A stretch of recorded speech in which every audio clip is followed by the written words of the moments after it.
Welcome back to another episode of Cobra Kai Kompanion, and I am Peter. And I am Brianna. And joining us again, we got Watch Party. How are you doing, sir?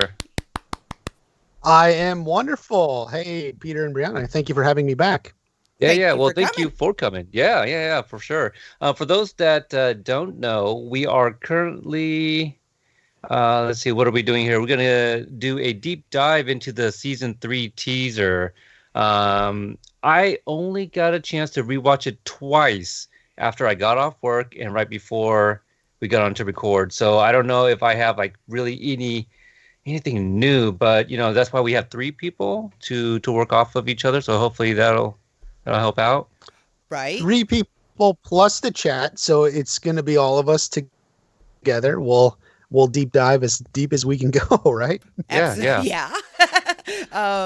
Okay, so I guess we should start off by playing it again, right? Because I mean, there might be people that haven't watched it yet. So, okay, here we go. Let's do it. What did you think would happen?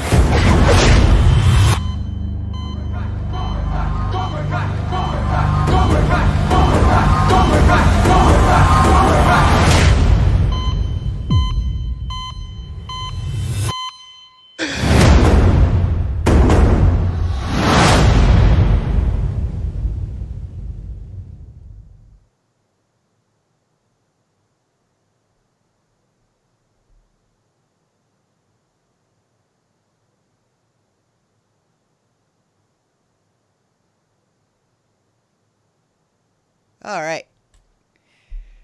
The stream is like way behind where we are, so I apologize for that. Yes, but definitely exciting. Yes. Oh, it's so good. Yeah, I guess we got a shout out to Owen here. Amy mentioned that Owen wasn't even summoned. I mean, to be fair, the young man here was actually, he'd been waiting for some analysis of the teaser here. So yes, and he said he'd be back. He's a man of his word, a child of his word. Yeah, a young man of his word. Okay, yeah, a teenager of his word. Yeah. I don't want to call him child. He's a little bit older than that. A cobra of his word. There we go. Cobra. A cobra keeps their word. What's that line from Game of Thrones? A Lannister always pays their debt. There we go. Not quite the same here. Yeah. No. Oh, well, how about some like brief introduction before we get started? Maybe we have some new people tuning in, perhaps. Maybe they found our instant reaction earlier today, decided to join in for the deep dive. Watch Party, you're a guest. Why don't you? I mean, I think everyone follows you at this point, but just a little introduction of what you do over at your channel. So yeah, Watch Party channel focusing mostly on Cobra Kai. We may expand at some point, but yeah. So I have the YouTube channel and supplement Twitter and Instagram. So I've become known Cobra Kai Columbo, sort of the detective work. I like to do the deep dives, trying to figure things out. A lot of analysis too.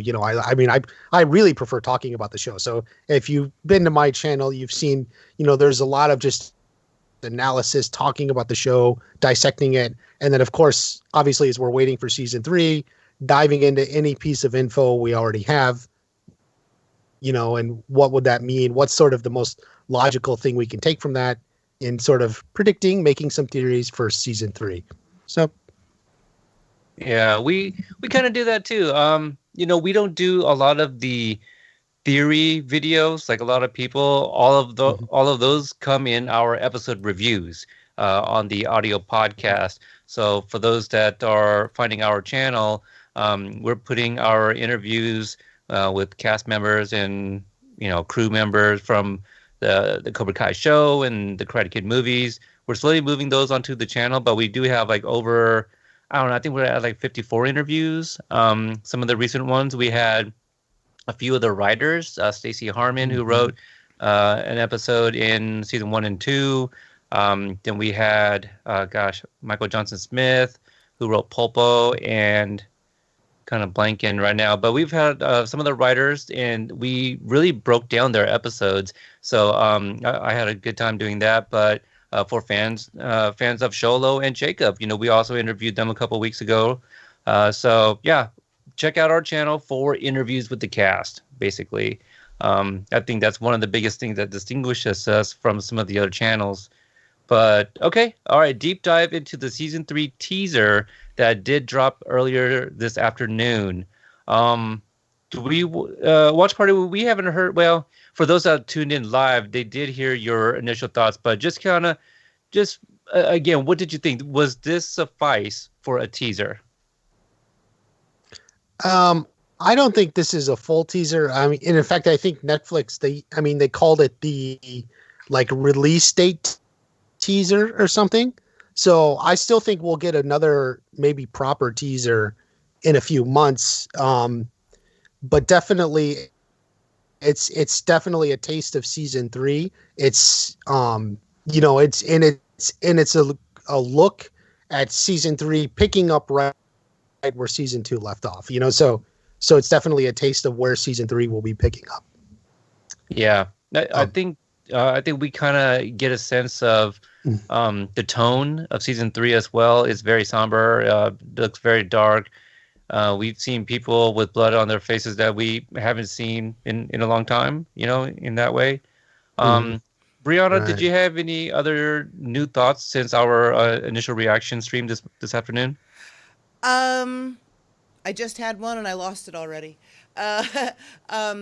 I think that we may be looking at, definitely I think we're going to get more along the lines of like we did for season 1, where they did, different teasers of different lengths, leading all up to it for the months before, because that seems to be something that Netflix does, where they do all kinds of different videos for the shows that they're promoting and stuff like that. So I think we've got a bunch more coming.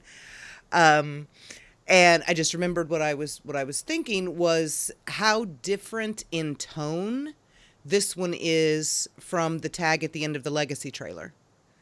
Okay. Yeah.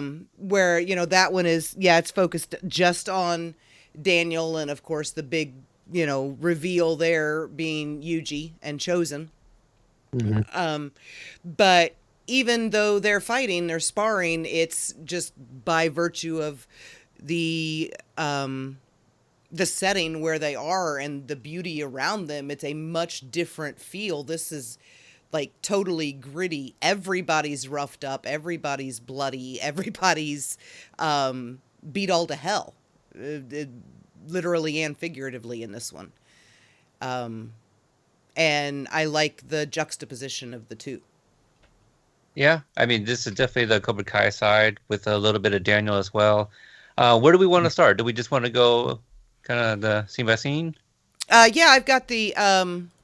Yep. I'll take the trailer itself down and... Whoops, wrong button. There we go. I've got the screen caps of the new scenes. I didn't screen cap the scenes from season 2 because there's no point in going over those again, I don't think. So no. Yeah. So the first... And for those that are listening on the audio podcast at home, we're going to try to describe what we're looking at first, but I would hope that you guys have seen the teaser before listening to this episode. Obviously, those that are tuning live in the YouTube chat room, they'll be able to kind of see what we're seeing. Yes. Yeah, they will see it as you guys do. I'm the one that's ahead. So I will just, hold up for you guys. Not a problem. Okay.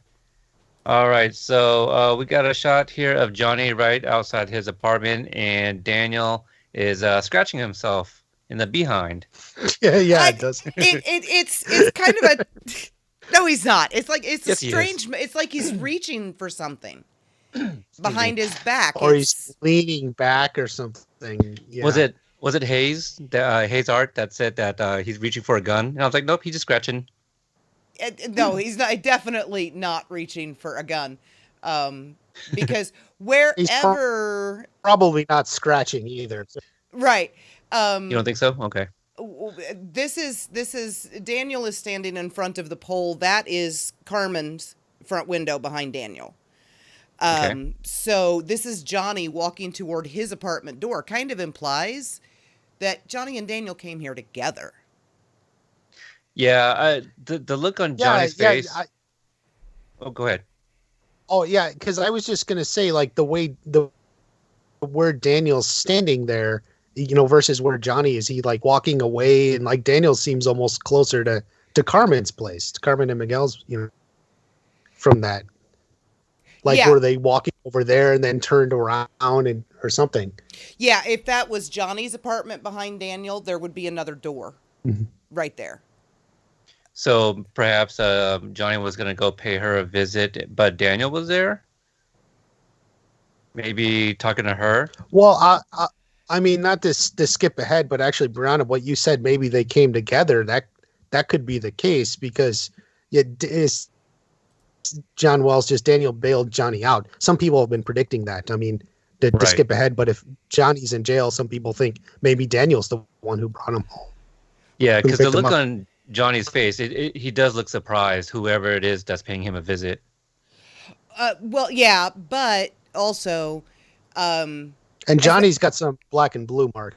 As much as I would love that, the implication of Daniel being the one that bails Johnny out of jail just makes my heart so happy it sings. But Johnny is wearing different clothes than he is when he's in jail, and his wounds in this screenshot are fresher than they are in jail. The bruises are darker, and he still has the steri strips on his head. Right. When he's in jail, they've faded a bit, and the steri strips are gone. Okay. Yeah, we'll definitely get there. Is the top head wound there in the jail shot? I didn't think it was, but if it is, it's really, really faint. The bandage, the steri strips are most definitely gone. Dorian saying in the chat that Daniel could be putting his phone back in his pocket, and that's entirely possible too. That he's putting his phone in his pocket, or that he's reaching for his phone. I think he's still scratching himself. You're such a dude. Daniel is too refined to scratch his ass in public. Thank you. Well, Johnny's not watching, so I think that's an opportune moment. I do like the implication of these two, even this early in the season. They're already together, right? For whatever reason. And they are not, they might be at odds with each other emotionally, but they are not confronting each other. I also, it's completely flipped backwards from the way that I thought I wanted to see it. But what if this is Daniel bringing Johnny back home from the hospital after having saved him from whatever happened to his face? Perhaps. Oh, okay. I thought you meant like right after 210. Perhaps that after the elevator, they do run into each other in the parking lot. No, because we see Johnny go to the beach. Well, no, what I'm saying is maybe Daniel... Some sort of fight. Yes. Johnny goes to get stitched up or, fixed up. Yeah. But then why was Daniel there? Because Daniel saved him. Because Sam's still there? No, because Daniel broke up the fight. Visiting Miguel? Oh my God, will you listen to me? I hear what you're saying, but then who's he fighting and why is Daniel there? I don't know. Yeah, we don't know. It's the questions. The fight that he just gets into early on. This is the brain of a fan fiction writer, okay, right? Johnny is in a fight, somebody is pounding the crap, and this is completely backwards of the way that I've always seen it, and it's completely backwards of the way I'm writing it. What if whoever gets, the big ass fight that they've talked about in the first couple of episodes, what if, Johnny, for whatever reason, goes back to the dojo? Johnny is the one that bloodied Creese's nose and split his lip, but Creese did this to Johnny, and Daniel went to the dojo looking for Johnny and walked in on it. Yeah, I could see that. I would love Daniel to save Johnny. I didn't even realize that I wanted that to happen as badly, because I thought I wanted Johnny to save Daniel. No, I want it the other way around now. Yeah, that's similar though, backwards to the way I had it in one of my videos. because I thought Daniel went there looking for Creese or something, and then Johnny walked in. But you're right, the way it could go around. And at this point, we don't know, or Daniel doesn't know Creese has the Cobra Kai dojo. No. So yeah, it would make sense if he would go to the dojo looking for Johnny, not Creese. Oh, and do you know what else that would open it up for? This would be a perfect time for Daniel to tell Johnny what Creese did to him when he was 16. Don't you think? Yeah, it could be. But what about the beard? It's at least a week and a half, maybe a couple of weeks later. Not a about super long time. This is what I'm bringing up. Yeah, not a super long time. Yeah, but it's not like the next day. So yeah, definitely like a week to 2 weeks. Adonis Paul saying he doesn't know if Daniel can take Creese. I think it completely depends on Daniel's mindset. I think Daniel's afraid of him and doesn't necessarily think he can take him by himself. But if he's protecting someone else and he forgets about himself for a while, I think he could. Plus, to look at if that is what Creese's face and Johnny's face, they've been pounding on each other for a while by the time Daniel potentially gets there. You wish. What? Nothing. No, that ship does not exist. Don't even try to give that one sales. Because that is all kinds of fucked up. But I really do think that Daniel could, I think Daniel could take Creese if he was protecting someone else. Sure. I really do. I agree with that. All right, what do we got next? Okay, next is Johnny in jail. And I've had people pushing back on me on Twitter on this one all day, which is very, very strange to me. That is not someone visiting a jail. You cannot walk up and touch the bars like that. Right. I was reading the comments on my thing, and the number of people who think that's Johnny visiting Robbie is and by the way, also, if Robbie is in, a juvenile detention, I don't think they look like that either. So yeah, the number of people out there who think this is Johnny visiting Robbie is astounding. Yes, this is Johnny in a holding cell. Yeah, I mean, because there's a gentleman behind him taking a leak, So you get the one hand up on the wall. I didn't make that connection. I didn't either. But I can see what you're saying. Yeah. I'm guessing at least one person on this chat has been a dude in jail. No, I haven't. Not it Not it either. You saw it on TV. I had to think about it. It's like, have I? No. You had to think about whether or not you've ever been in jail. Oh, that's sad.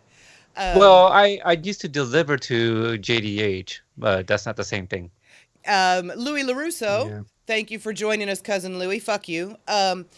It says that's Johnny in a drunk tank, and at the very least, it's a holding cell. That's just an actual person with the name Louis LaRusso. It's not. Yes. The character. You don't have to swear very at aware. one of our live viewers. Okay, I am all right. very aware of how role-playing accounts work. Yes. I just don't see Louis, acting the part, so I didn't think you needed to, basically tell him to fuck off or anything. Anyway, all right. Role-playing at the moment. And so it looks like there is also somebody behind Johnny to his left. Sitting down, so there's at least two other people in the cell as well. Right. I mean, this is just going to be the new Tori Schwarber, for the next 3 months. As everyone now is convinced this is Johnny visiting Robbie. Just whatever. Right. And I've never been to an actual juvenile detention center, but what we see of the one that Robbie is in, there are no green painted bars. It looks a little bit cleaner. I don't think they have the big bars and stuff in the juvenile detentions and such like that. I've actually looked at pictures online and stuff. Just sort of as a little. I think they're just regular cells with doors. Research, yeah, I don't know if they have bars. Yeah, they just got the sliding doors. Kind of like more like almost like a dorm room or something, just. I'm thinking about the scar that he had on his forehead. I wonder if that comes after well, it would have to come after this scene here where he's in a cell. Maybe he headbutted someone as he was leaving. Maybe there was somebody that he got into fisticuffs with in the cell. Oh, no. Yeah, see, this is the thing. Yeah, see, I don't see that head scar at the top of the head there. If it's there, it's under his bangs. So that's why I always thought that comes after. So I think so too. Yeah, but the bruises, especially his left eye, pretty pronounced, is not as dark. Look at that. I mean, when you look at his left eye when he's talking to Daniel, like he's got a very, very distinct dark line. Yeah. Under there. And it'll pop up for you guys in just a second. I just switched it back. So it takes like 20 seconds for me. I know. I've got to figure out how to get Streamlabs to lower this latency. So that we're not as far behind. But now I'm back. Yeah, see, look at his left eye and look at how pronounced that is and how dark that line is. The beard is thicker. Right. And then when you go forward to the one where he's in jail, if I can go the right direction, it started to break up. And it's not as dark. And then that super dark bruise on his right cheek too. Looks like it's breaking up and spreading as it does so. His hair is actually more of a mess in this shot too. More like maybe it's been a day or whatever. Oh yeah, the side of his head is like he slept on it or something. Actually, his hair in the other one, at his apartment, is a little bit kind of still done up, a little bit. Mm-hmm. Yeah. Yeah. Amy says that if Johnny thinks he deserves it, at some point he could go looking for fights, and I actually agree with that. I think that Johnny is self-destructive, but not necessarily a self-harmer. He is one that would go out and look for other people to hurt him because he thinks he deserves it. Mm. You know what I mean? Like he would never hurt himself, but like he would, he would make sure that it happened. So. Yeah, it's kind of like I don't know. It's like those that want to inflict pain but cannot inflict pain on themselves, so they go out looking for a fight and provoking it. Mm-hmm. Yeah, exactly. Picking a fight. Mm-hmm. Along the same concept, without going to the extreme, but the same idea as suicide by cop. Right. Yeah. Where he's getting himself punished because he thinks he screwed up. All right. So let's go to the next one. Mitch is asking about the line of dialogue though, because this is where the dialogue comes. What did you think would happen from Daniel? I don't think that line is where it's playing in the show. I don't think his mouth is matching up perfectly, especially the last two words would happen. Yeah.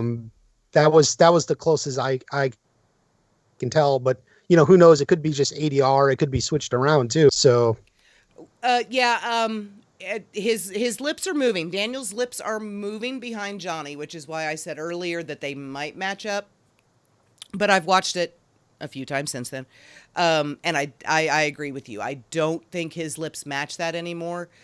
I had said, on our super quick live stream earlier that I just hoped and hoped and hoped that he was not saying that to Johnny. I don't think he is. And it was after we got off the live stream that it occurred to me who there's someone that I didn't even mention as a possibility that he might be saying that line to, because it's another one where you can tell that they cut it off. Mm-hmm. Right. Yeah. Definitely. It's there's more words after, but I think he's talking to Principal Lopez. Just like season 2 trailer when like Moon talks, about Sam's crush and it being Robbie. Oh yeah, it's cut up a little bit. Yeah. Yeah. But why do you think Principal Lopez? because I think this is okay. Here's my thought on that. The reason I'm speculating that way is based on your video about Meet the Principal, and the big meeting between Sam and Daniel and Principal Lopez. I think Daniel, Amanda. We don't know if Sam will be. Or yeah, Amanda. Sorry, Amanda, Daniel, and Principal Lopez. I think Daniel is going to give Principal Lopez shit about the fact that they didn't have anybody to step in and stop those kids. What did you think was going to happen when you let her walk down that hallway about Tori? Or what did you think what did you think was going to happen when you let my daughter walk out of the room? Mm-hmm. I think that fits. Oh, yeah, it absolutely does. Sense, yeah. And it would absolutely explain the anger in his voice, too. This would have been interesting if I'd gone back and listened to our review of the season 2 trailer. Do you remember what your thoughts were when Daniel says, balance is my thing? I thought it was adorable. Yeah, because it's kind of... I feel it's kind of like that. And you kind of knew, like, if that was going to happen, like, he was going to mess up. Like, you knew then. Well, of course, like, he won't have balance. Right. The one like line from the season 2 trailer that I remember examining and being absolutely sure was when Daniel was talking to Sam in the dojo. And I said he was being way too casual about Cobra Kai brainwashing children, since that's what they had done to him.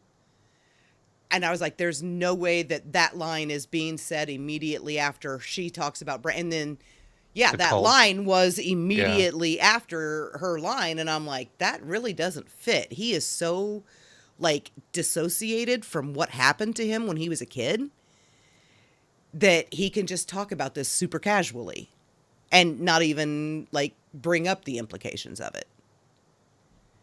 But I was completely wrong about that one because it really was there. And he's not at all well-adjusted. So, but this one, I don't think he's saying it to Johnny. And it's, like, super obvious that it's not the whole line. So. Yeah, that much for sure. Principal Lopez is a good thought. I didn't think of that one in that particular situation, you know. What did you think would happen? And you guys let her walk out. I mean, it's weird because, of course, we know Lopez was actually with Stingray. Right. But right. For a moment he was, yes. You know, like, it is like, yeah. Yeah. And while we've got this screenshot up here, I just want to throw out, since we're, theorizing and rampantly speculating, that could potentially be Jeff Kaplan's hairline behind Johnny too. That did occur to me. Which would be super interesting if he and Creese ended up in jail together. That would be funny. Maybe Creese grew the mustache back. Who right? knows? Yeah. Okay, so moving on to the next one, unless did either one of you have anything else on this one?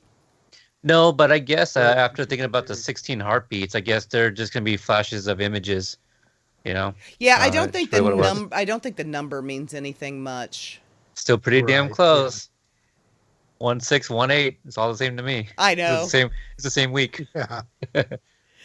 You were super close. I'm very proud of how close you were.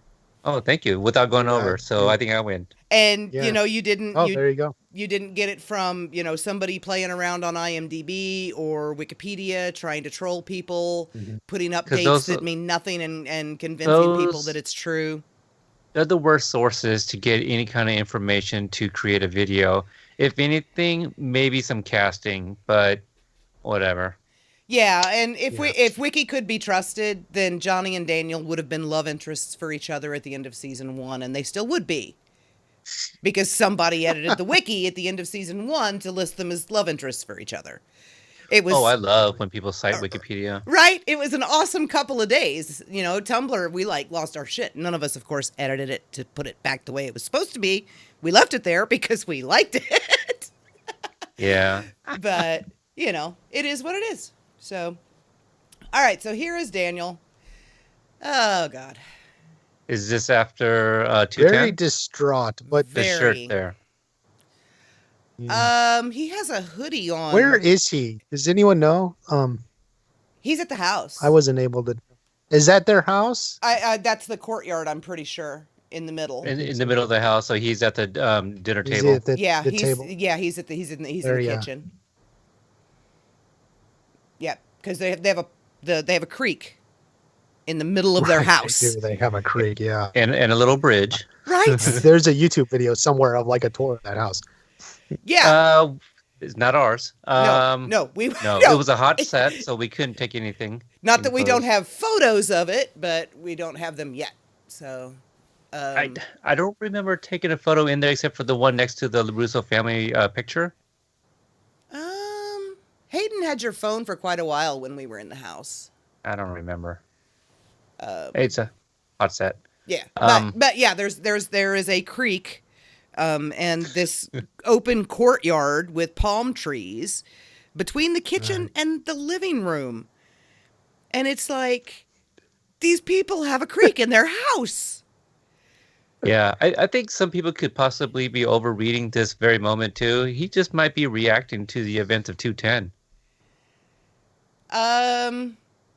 He could. You said he had a hoodie though. Well, when he you think it's that this night, is like not after this is not the shirt he had on.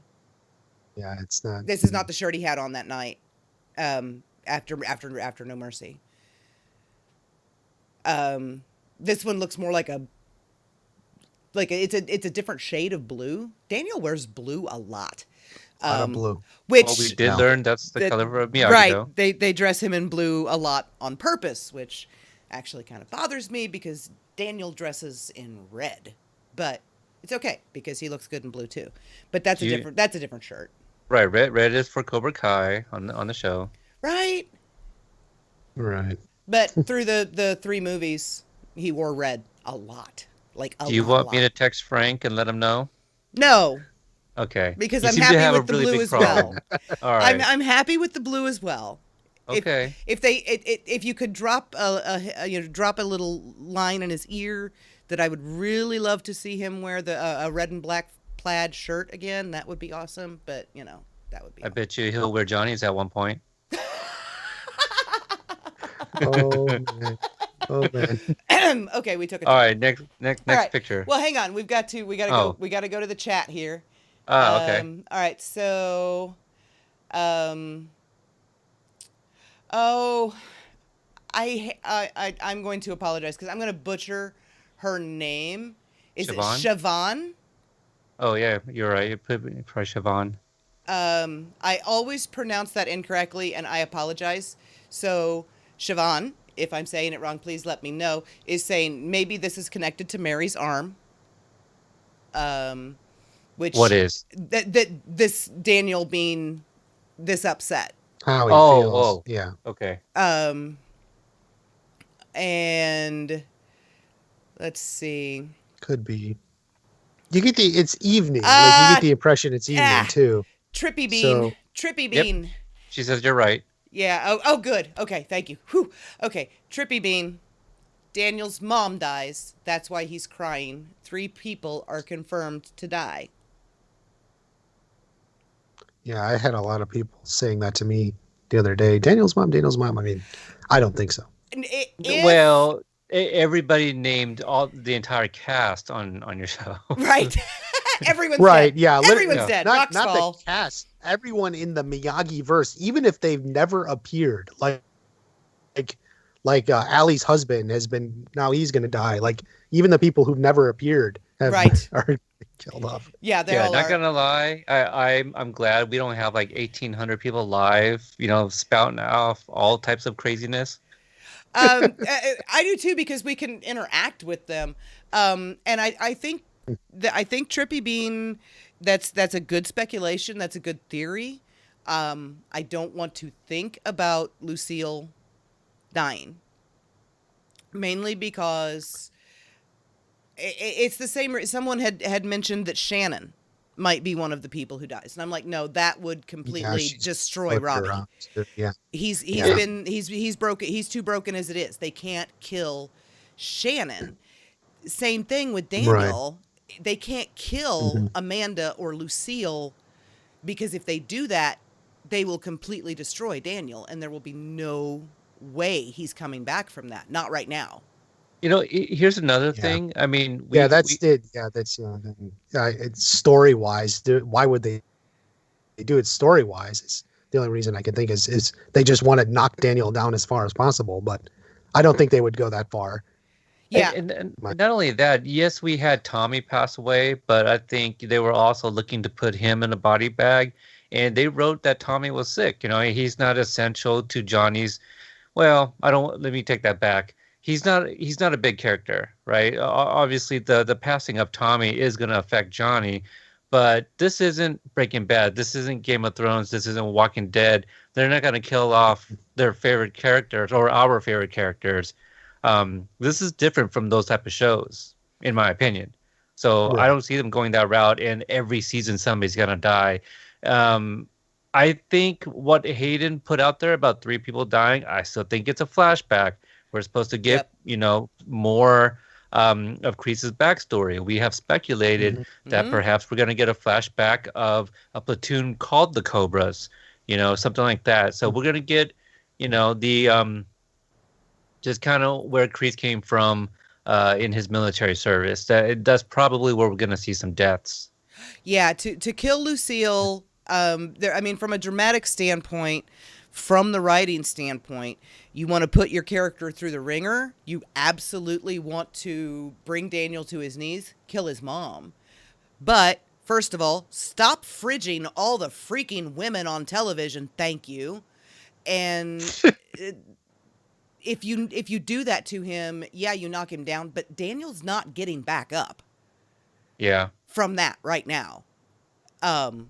Potentially ever. And I think it would be too much. You almost sound like and they did hint at it. Even with Tommy, remember they foreshadowed it in season 1 with that little line. I think Tommy had brain damage from that fight. Right. They were even hinting at it from the beginning. They've never hinted anything like that. No. You're right. No planting of seeds of anybody else. It would just be, I don't want to say random, but there's no setup for that. And I think that's a little out of their, their format, right? That's not something they would do. It doesn't sound too well thought out. And speaking to the writers, especially with Stacy recently, she talks about how, there's some things that they would just spend entirely way too much time on trying to flesh out and figure out how to get from point A to B, and some other things they don't focus as enough time on. So, the death of a character, I think they really gotta, especially a main one. I think they would really have to set that up way ahead. Oh yeah, especially one like Lucille that's been around from the very beginning. Because with Lucille, who have we got? Who've we got left? We've got Creese, Johnny, Daniel, and Lucille, right? Yeah, they're the only 4 we have left. What are they gonna? It's like somebody's gonna send some thugs to, take care of Lucille, like as she's walking to her car in the middle of the night one night. And, no, hey lady, give me your bag, and how? Why? And then your ER and your John Wells dropping a helicopter on Robert Romano's head. Exactly. Falling in an elevator shaft. Like Amy and I were talking about ER yesterday. So was okay, it I this morning? I was going their friend's route, but that's fine. Dr. Ray Ramon. Wait. Anyway, next shot. Do we have anything else here? Next shot. On this one, real quick, do you think anything this could have to do with LaRusso auto? Something work related, that's just like it's compounding on him. That's actually a very, especially if you put it with that screen grab that Ralph posted in November, right? Where he's obviously at LaRusso Auto because he's in his suit. He looks upset there. So if this is something from work that has followed him home, and Amy said, things could just be catching up with him a bit and he needs a moment. Okay. Yeah. Absolutely can believe that. Yeah. But yeah, I would not be at all surprised to find out that whatever this is, in reaction to something that happened at work. Yeah. Has Tom Cole taken their last salesman, something like that? He poached their entire crew. Right? Yeah. No, Adonis was, he said Terry Silver has her whacked. I think he's talking about Lucio. I mean, that would make sense because it's Terry Silver, but I'm still going Terry Silver and Mike Barnes. If any of them show up, it won't be until like towards the end of season 3. Right. And Too much is going on right now. Terry and Mike, and I've said this from the very beginning, and I will keep saying this. I know everybody seems to think that if Terry or Mike came back, it would be this big, huge thing with Johnny. And all I will say is it better not be. If Terry and Mike come back, I want them going after Daniel because they don't even know who the hell Johnny is. Right. So, and Daniel would be the one they have the grudge against. So, logic. The writers have it. I trust them. Yeah, but also we don't know what Creese has been telling Terry. Well, Creese hates Daniel too. No, I'm talking about Johnny. I think he would. I do not think for a second that he would actually sick Terry on Johnny because of that screwed up in his brain love that he has for him. Right. I don't think he would actually send anybody after Johnny that he would think would honestly injure him, hurt him, maybe. Because obviously Creese himself is not above hurting Johnny. Physically, mentally, emotionally. He's been doing it since he was 12 years old. But I don't think he would send Terry after him for the level of fuck-uppedness that he sent him after Daniel with. All right, let's yeah, we're off and we're off, way off. But let's straighten some things out Terry real after quick. people. Yeah, no. I just wanted to address something in the chat here. HBK2 Matthew says the writers said 3 people are gonna die in season 3. That's incorrect. Hayden says 3 people were gonna die. John confirmed that 1 person will die. Right, and didn't he 2 say, different occasions? Didn't he at some point? And by the way, I've always thought we could see one person die multiple times. Like that's something I've always wondered.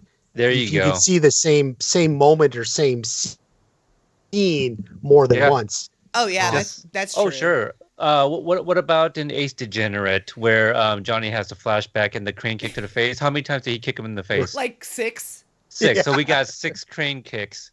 To be fair, technically. Right. If you count the 2 at the beginning, and then it's 3 in the car, and then another one, when it's like 6 times he gets kicked in the face.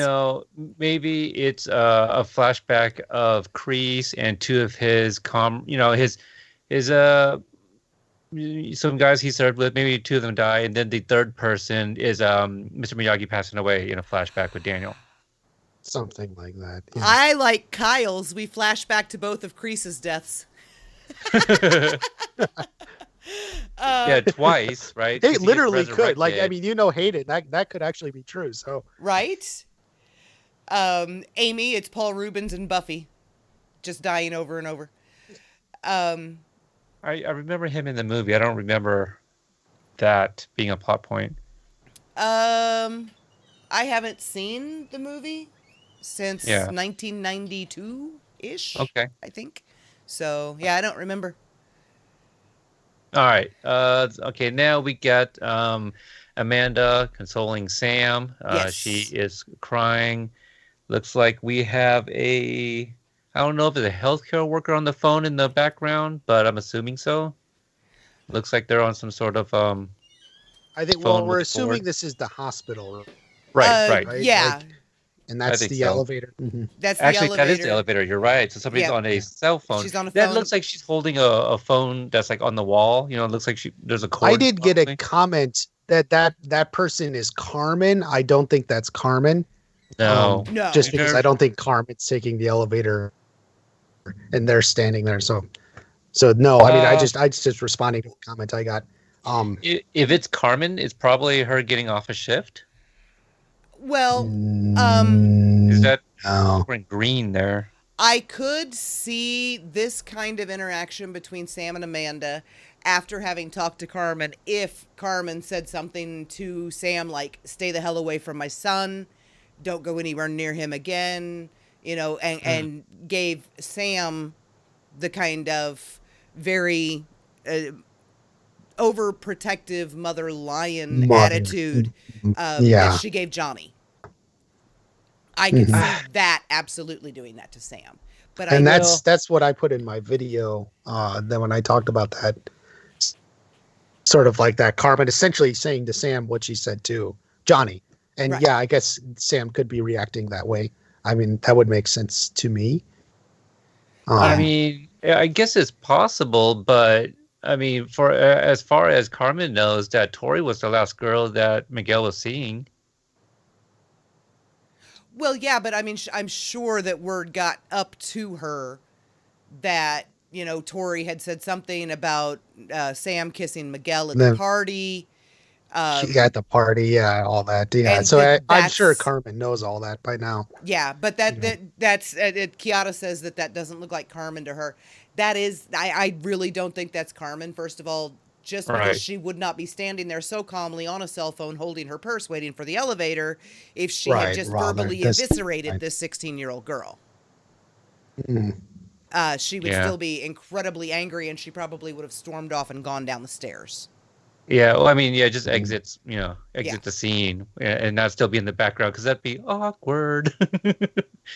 Yeah, I don't know. But is there any other reason Sam would be crying like that? Because that's something I'm speculating in my video that, you know, it's probably from Carmen, but I mean, because I don't know if there's any other reason that we know of, since, you know, we kind of know Miguel's probably not going to die, you know. Right. So, you know, so is there any other news about Miguel? I don't know of any other reason. I wasn't able to think of anything. I'm not sure. Brianna, maybe you can speak to more of this because you are a mother. That I feel the look on Amanda's face, it looks like Sam had just opened up and told her everything, and she herself is choked up because, you know, what she's admitting to her mom. And that's how I'm reading this scene. I don't think it has anything to do with Carmen. If this is the result of any interaction with, first of all, someone had mentioned that looked like possibly Rosa standing in the back. I don't think it's Rosa either. No, she's too tall. Right.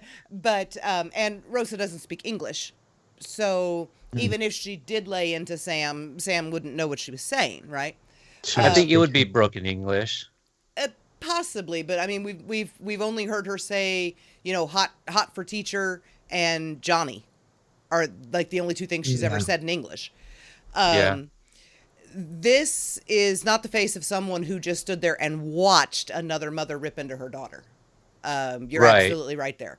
She's very concerned, very oh God, what's the she's not super protective, but she's really empathetic.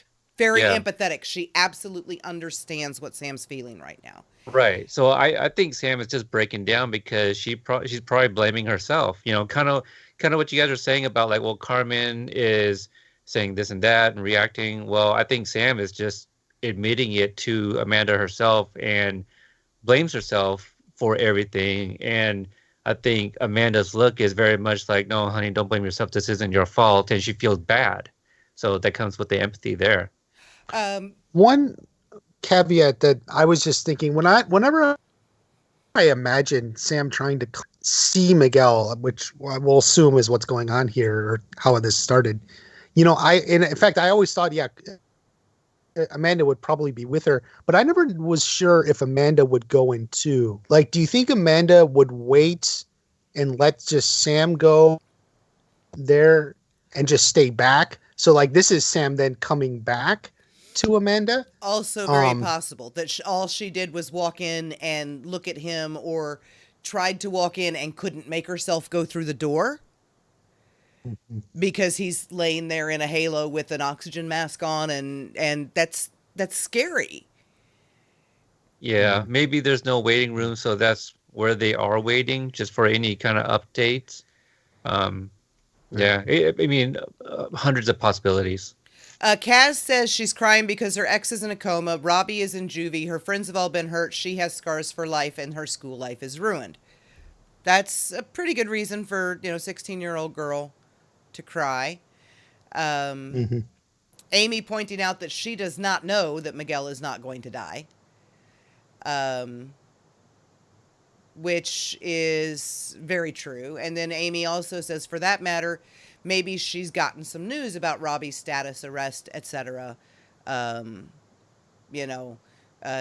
is her finding out that Robbie's been arrested, or maybe Robbie is still missing at this point.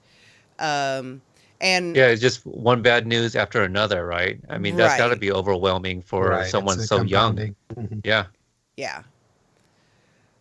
Let's see. Sam just learned that. No, we're just gonna. No, Adonis. We're not. Sam just learned that Louis is her real dad. Oh boy. Yeah. It follows you everywhere. Watch Party. Without doesn't matter what channel you're on. without naming names, I know that there's a different culture on YouTube and in the comment section, but do not call Sam a whore on this channel. Absolutely not. Somebody just do that? Said she belongs to the streets. Don't do that here. Yeah, we're not about that character bashing. These are fictional characters.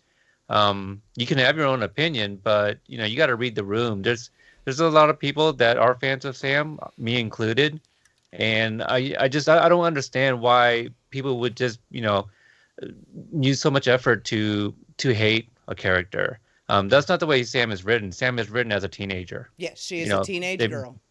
I was a worse teenager than any of these kids that we've seen on Cobra Kai. Yeah. Okay. Oh, we're not here to talk about me, so. Right. Next scene, or do you guys still got some more? This one, Watch Party and I, had talked about the shirt that she has on. Oh yes.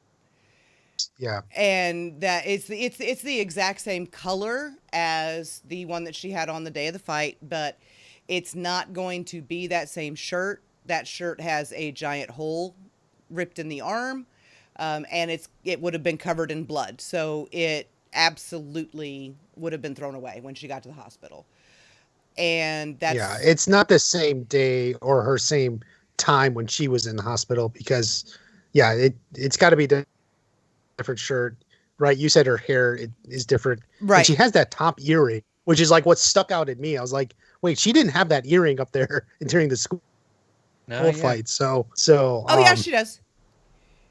Yeah, she's got that. You can't really see it because of how small and thin it is, but she's got that.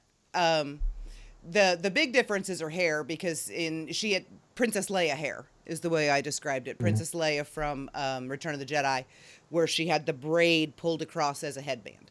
So, so this is some amount of time later, and Sam is in purple again. So, going back to what Frank said, this is her conflicted. She's torn between the two. Right. Which is why we would assume she is visiting Miguel, because she's in purple. Yeah. Right. So for those that don't know, when we did one of the All Valley Trivia Championships, Gianni was our special guest, and the conversation of Dimitri and Daniel always kind of color coordinated. We wanted to know what the idea was behind that, so I texted Frank Helmer, who is the costume designer? Costume designer. Yeah, I was about to say production designer. That's Ryan Berg, but costume designer, and he says that Miyagi-Do are in like the cool colors, blue, greens, things like that, and Cobra Kai is like black, red, yellow. Sam wears purple when she's conflicted between the two schools. Yes. Mm-hmm. All right, so here we have this is one of the scenes that upset me the most in the entire thing. Is it the cat artwork in the background, or? Well, that actually upsets me. I don't like the pictures in her room, by the way. I don't know. That's some sort of like giraffe-looking cat. Who would pick this stuff? Like, I don't know. I worry about Sam most about the pictures in her room. Her taste in art. Yeah, I'm not a big fan of her bed set either. It's very like 1970s paisley giant print, and it's like, really? Wow. But then I say that, and that's probably like some $5,000 freaking bedspread or something. But I happen to think it's ugly. So, no, those scars, they're just, that's horrible. She's marked for life because she's looking in the it mirror. is healed in this picture, though. Like, this is not the stitches. So I think this is a little bit while later, right? Right. This is going to be but probably 3-4 weeks at the earliest later. I think she's looking in the mirror. She is because it was her right arm that got cut, and plus her face is backwards, so yeah, she's looking in a mirror. But she kissed the boy she's in love with, and because of that, all these horrible, terrible things happen to her friends, to all these people she loves, and now she has to carry the literal mark of that around with her for the rest of her life. Yep. I can't even imagine carrying the weight of that at 16. You know, I can't. And the stripes on her shirt, once again, are purple. So she's still, you know, is that a shirt or a dress? I thought she was in dress. Yeah, I thought it was like I can't really tell. Or something. It could be, you know, just a kind of loose, flowy tank top. It could be a dress. Her hair is not super done up. I know some people were saying in your chat today, watch party, that maybe it was homecoming, maybe it was prom, you know. Her hair is not done up nearly enough for that. Whatever this is just kind of a casual outfit that she has on. This looks like, you know, she got out of the shower like half an hour ago. Yeah. You know, and is at home. Yeah. And, you know, just those scars, just the sight of them just upsets me so much. But she's taking the bandage off, so this is like the first time she's doing that then?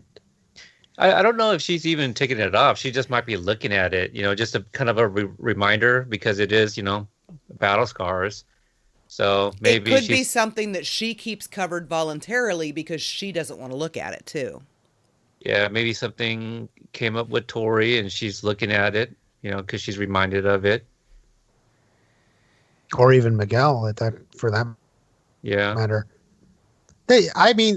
I thought, because it looks like healed enough to take off, I don't think she still needs to bandage. That's why I thought she was taking it off. And this is the shot of her basically seeing the way it looks now, as like, you know, taking it off for the first time. It could even be like she's coming to terms with finally just accepting that they're there. That's kind of what I'm thinking, because this is healed up enough. It's a scar, right? There's not still the slash marks. So she didn't just get the stitches removed. This has been a while. This would not have been bandaged anymore, because that's skin, that's scar tissue, but that's skin. So I think that she wears that bandage intentionally, because she doesn't want to look at it. So something, I agree with Peter on that one, very possible that something has just happened that makes her realize that she needs to show that scar for whatever reason. She needs to stop hiding from it. Here's something that I think, though, and I wrote this in the video I was working on, but I'm thinking now, but like if like what you just said, she's wearing this because intentionally, I mean, I think instead she would be wearing a long sleeve shirt. You know, she instead, I mean, she obviously intentionally, whether that's a dress or a tank top or something, I mean, it has no sleeves on it. If it was something she didn't want to remind herself on, she would be wearing long sleeves or something to cover it up. I mean, she could pull that off. So I was looking at it thinking, you know, is she intentionally wearing short sleeves? Intentionally, maybe she's taking the bandage off. She wants it to be seen for some reason. Right. Mm-hmm. Yeah.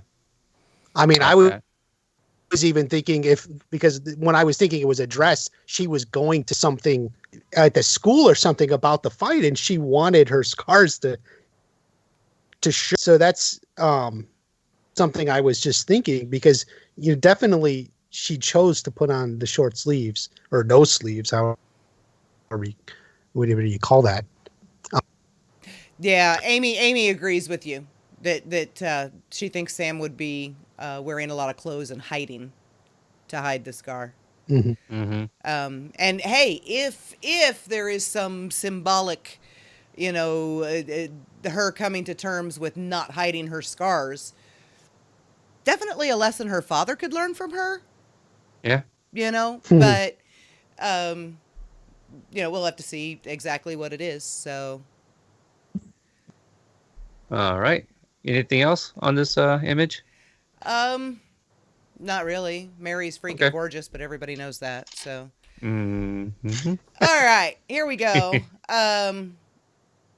We have the haircut of Robbie. My heart is broken. Oh. His beautiful, beautiful hair. It's gone. Oh. But this was one that, Stacy had mentioned in the interview that they had to cut his hair because he was too adorable. I mean, that's what she says, but, there was probably another reason for it in story. I think it could just be that the juvenile hall made him cut his hair. They have a tendency to do that. Maybe he gets roughed up and some guys have some shears. Oh, I wouldn't. That's weird. Hey, pretty boy, let's cut that hair, huh? Oh my god! One of those. Gets bullied immediately. I don't think that anybody is bullying Robbie at this point. He just almost killed someone, so Hey, maybe this. Maybe we got a clue what episode this is here. You see the room number straight ahead? 20. 201. Oh wait, well that's I guess wrong season. Never mind. +1 301. Yeah, there we go. Yeah, and SJDC. We were talking about this earlier. Peter brought up San Jose, San Jacinto. I said I think San Joaquin might be in the valley, but then I got to thinking. I don't know what the S, but could the JDC be Juvenile Department of Corrections? Which the S then would be something Southern Juvenile Department of Corrections or something like that. Oh God! How about Sheriff's Juvenile Department Corrections? Because the Sheriff's Department does run the prisons. SJDC, San Fernando Valley. I have a Google machine. We are going to see exactly. Oh, I read about that in the newspaper. San Joaquin Delta College. I don't think he's in college. You don't think so? I don't think so. It looks like a private school to me. San Juan County in New Mexico. That's that's an adult detention center. Second Judicial District Court. Yes. Oh, you're Googling too, cheater. Well, cheater. What are you doing? Well, I admitted it though. You stole my idea. Well, I didn't have the time to do this earlier. I got off an hour before we got on to record. Yeah, it's something, but I San can't Joaquin. Find. Yeah, San Joaquin, that's a Delta College. Yeah, San Joaquin Delta College, but San Juan County Detention Center. Ooh, San Juan Detention Center. San Juan County Detention Center. So they maybe just not even have the C there. All detainees visit. Let's see if I can find a Robbie Keane in there. Oh my God. Yeah, no. San Joaquin Delta College is the only thing that comes up when you put in SJDC California. What I did was SJDC detention.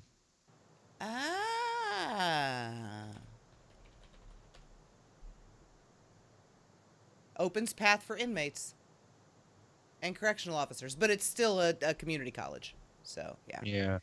San Juan Juvenile Detention Center. That's what I keep getting for SJDC. So that's in New Mexico, though. Anyway, all right. Yeah, I think that's Robbie's in jail. I was seeing some people on Twitter and in comments on all the videos the React videos from today. Yeah. A lot of people seem to think that Robbie's going to be charged with attempted murder, which he cannot be. So. Well, yeah. I mean, if anything, it's going to be like aggravated assault or something, or. Right. Yeah. I mean, it can't be attempted murder because he did not try to kill Miguel. Right. They were fighting. It was an accident. It was reckless endangerment. It was what's great big long infliction of bodily harm with wanton disregard, manslaughter? That kind of thing. Manslaughter? I don't think is attempted manslaughter a charge? I don't know. Want me to Google machine it? Manslaughter, No, I don't think so, because manslaughter usually implies it was an accident. Right. You can't attempt an accident. That's implied. That's implied in the manslaughter. Right. Attempted manslaughter comes up. Really? Means an attempt to kill someone in the heat of passion. Oh, well, attempted manslaughter would apply here then. There you go. Let's see. It is not planned. It usually stems from a sudden quarrel in the heat of the moment. A husband may have attempted manslaughter on his wife as they argued about the possibility of her cheating on him. Wow. Yeah, that was not Wikipedia. That was actually the first thing that came up on Quora.com. Oh, well we there you go. all trust the lawyers on Quora. Well, either way, I mean, we know this is some sort of juvenile detention or correction. But this is not... I mean, so... He's not, obviously, he's not charged as an adult, which if it was an attempted murder charge, with him being 16 and a half, could potentially be charged as an adult.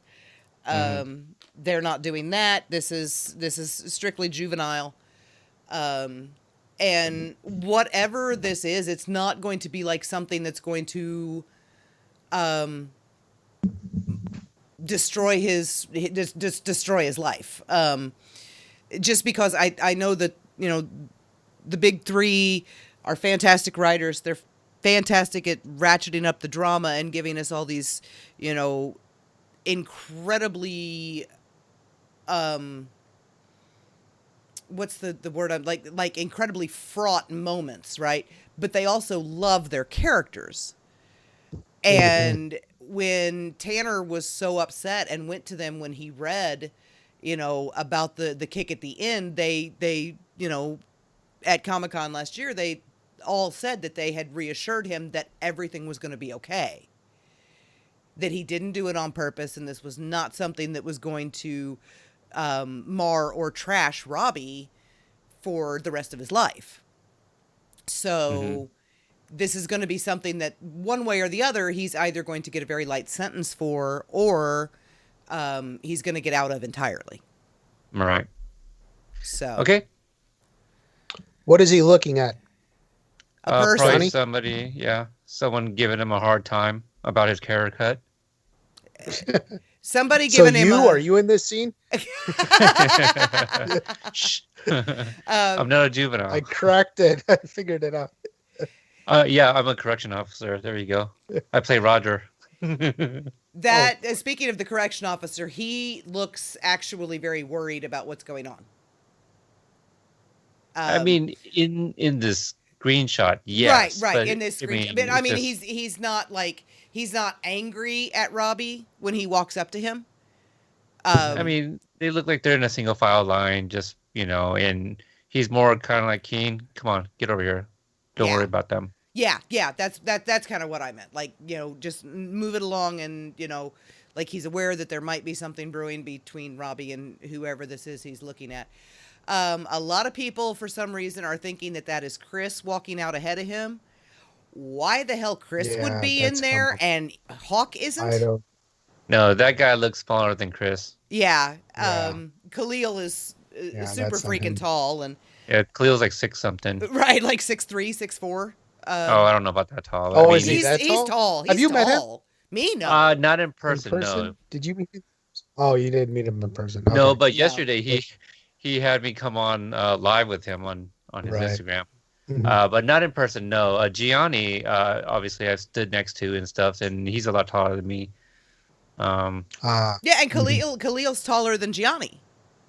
Because when they're Probably not by standing next much, to right? each other in the yard, Chris is taller than Dimitri. So, Okay. Okay, we're getting there, Bobby. I promise. All right, so moving along to the next one, we have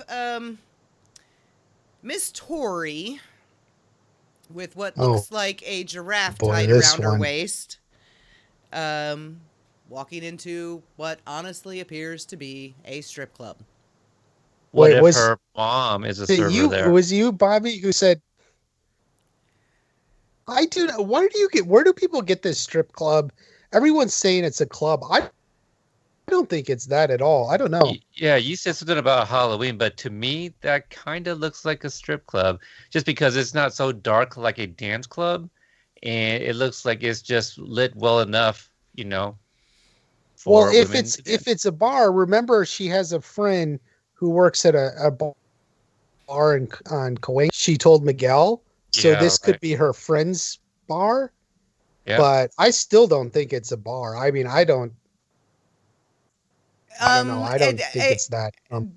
The reason the reason that my initial impression was strip club, and it makes absolutely no sense, because she's a 16-year-old girl. Why the hell is she walking into a strip club? It's the neon. Strutting into a strip club, just not like walking. She's right. Like, no, I mean, her mom could have been a server there, and she went to go visit her mom. That's a possibility. She's just visiting a friend that works there, and they know her. So why is Allie a server at a strip club? Like, doesn't make any sense. Look, you got to start somewhere. Watch Party. I'm going to ask Hayden that in the next Q&A. Okay, so Jim Brony and Bobby and Bobby Digital both saying this is a car wash. That's what I said. Where do you get a car wash? Okay, so the car I car get wash it from thing, your interview with what's her name, the writer, Stacey, who kept talking about a car wash. No, what she was saying was those were some of the ideas of putting the Cobras through. The unconventional training. Mixer. Yeah, right. That wasn't a slip of the tongue that they're going to have kids, train in a car wash for season 3. Lori Lombo's Underground Fight Club. Yeah. But I would say car wash is more likely than a strip club. And I mean, in the second, I'll say if we're going for with a bar, then her friend's bar on Cahuenga. I don't know. I don't think she would wear a shirt around. If she were going to a bar, would she dress? Maybe, I don't know. Probably warm in there. I'm going to check something. Oh crap, I can't. I have to bring up another browser. But we've seen that shirt before. And that's what I'm gonna Oh, you're gonna pull up the I'm gonna pull up which one? That shirt, the one that's tied around her waist.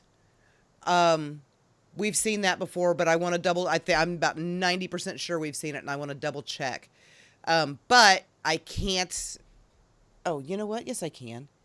Tell me. So, what are you imagining? All in. It's gonna be season 2. All in. All in. That's the shirt. It's red. I got it at the park when they're at the park. Yep. Oh, different color. Different color. Yeah, it looks red and blue in that shot. Incidentally, I had it paused, literally right there. Okay. You're from the future. Okay. This, I mean, it's dark, but the one she's wearing in this shot looks yellowish to me. It looks like Would a giraffe. you agree with that? Yeah, I think it looks like a giraffe. Yeah. Giraffe. What the hell are we looking at? It's because giraffes have the yellow pattern with the white. Yeah, it looks like a giraffe. Just shush. So the door frame. Can you tell me what is it like strobe lights? Why does it look like that? Why does it look like there's some sort of red smoky stream that's going along the door frame?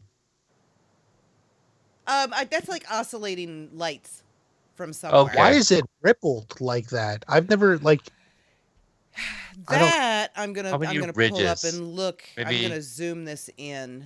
Maybe the number. I thought of it looked bridges like is a clue. hoses or something, All right, let me get in here, and I will Is that some sort of zoom xylophone? in. Yeah. Yeah, there's a xylophone hanging on the wall. Okay, so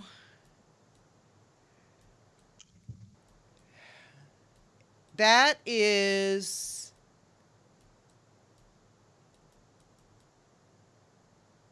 honestly, you guys know what drain tile is? No. Not at all.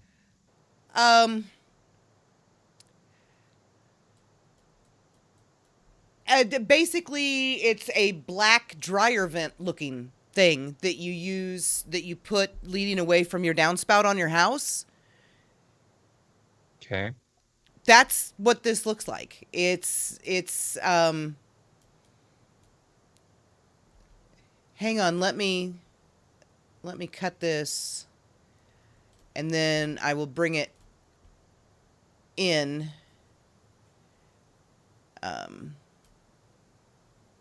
So it'll show, hopefully, at its full size, because I can't really zoom that, but I can add a picture here real quick.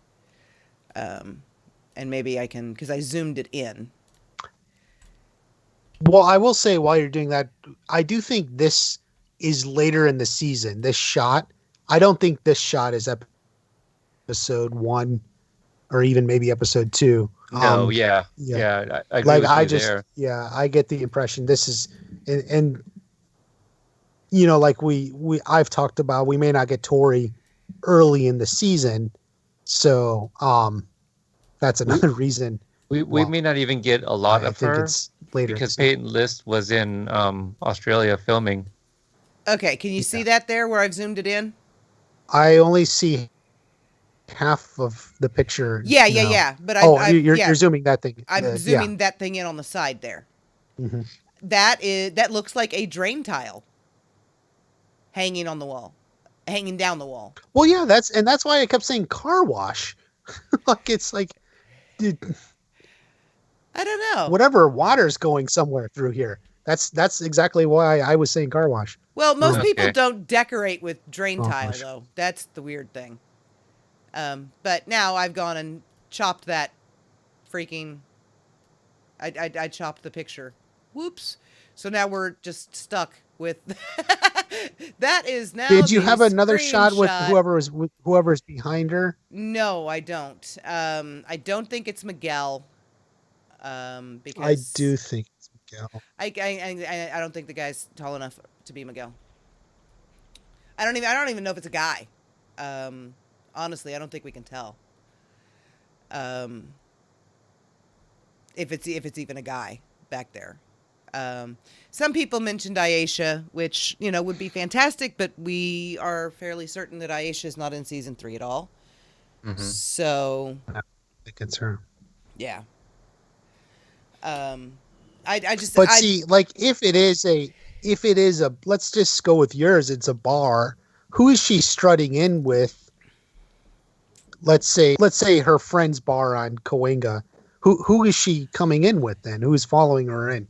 Probably just a friend that's going to be in there for like one episode. And then what's the scene? Her brother. It just seems like her brother. Yeah, I don't think she's going to a bar with her brother, but if they're going to see their mom. Yeah, okay, we're back to her mom's a stripper. No, I didn't say that. I said her mom's a server at a bar. Oh, I don't think Allie would strip on the side. So you're still stuck on Allie. Okay. Yeah. But perhaps this bar is owned by her dad, Terry Silver. If one of the reasons that I thought that might be the shirt from All In is because we had talked earlier about this potentially being a flashback scene. Right. If that is the shirt from All In, if that is the shirt from All In tied around her waist, that could be her girlfriend's bar over on Cahuenga, and that could be Miguel behind her. Because they could have gone to the bar after they left the park. Right. This could be a flashback to something in season 2 we didn't see. Yeah. Yeah, but I also don't think that the black top she was wearing there either. Yeah, she was wearing red. She had a red top. Yeah, she had the red. checkered shirt, but yeah, that's also a very blue tinted room. And if it was kind of a muted red on the shirt that she had on, it would change color when she walked in because the lighting is different. And she could have had the tank top on under the flannel. I'm going to pull up the picture myself because it's a completely different shirt, I think. Yeah, it's shaped differently too. This one has a sort of like a, what do you call that, V in the middle area. The one she was wearing in All In is just like straight. Okay. Yeah. All right. So, and then we did mention, or I did mention, someone reminded me in the chat this afternoon, that we do have a deleted Instagram photo of Peyton in a makeup chair with short black hair and black fingernails that she posted and then deleted. So it can be assumed. I think she put it back though. She didn't. Did she put it back? She like archived. Yeah, I think it's on her if you go back. Okay. But the funny thing is, I think that would be more likely the flag, or not this scene, but whatever that was with the short hair, or that's a Halloween costume or something. I still don't know. That's possible. Soto is saying the writers teased a little bit that Miguel is the guy behind her. Do either of you remember them doing that? They did. I have that in my video, at least from what I found. Where did they do that? When did they say that? Well, someone, in fact, was he here? Someone tweeted to John this picture, or with Miguel, and said, "Is that Miguel?" He tweeted all three of them. John liked the tweet. He didn't reply, but he did like it. So, I mean, I don't know. Does John like a tweet as sort of like a subtle clue to whoever tweets at him, even though he knows he can't reply? But he did like the tweet. John has told me that it's Miguel's dad that flips Daniel in the Legacy Cheeser. So he's taking lessons from Hayden, first of all. Yeah, you got to know like where they're clearly joking around, and obviously they can, yeah. If you guys have followed them enough, he's not saying things, but I feel like he did like it. I mean, does he say maybe I just like the way you're thinking? I don't know how he does that. Is he trying to throw me off? I don't know. I can say that there have been times that he has liked things I have said on Twitter that ended up being pretty close to right. But then there are other times that he likes things that I say on Twitter that are so far in left field, I'm not even on the same planet. And sometimes he just might feel like he wants to be nice and just like because he's tagged. Right. Right. Yeah, he does. Yeah, and he's liked a heck of a lot today. You can look through his likes. He's like, probably 200. The only likes that I really put any credence in as like acknowledgement of something that might be real is when the official series does it. When the official series Twitter likes something. Because that is the like that I got last year on the the Let Daniel Dance Again tweets that I put out. It was always the official series that liked those.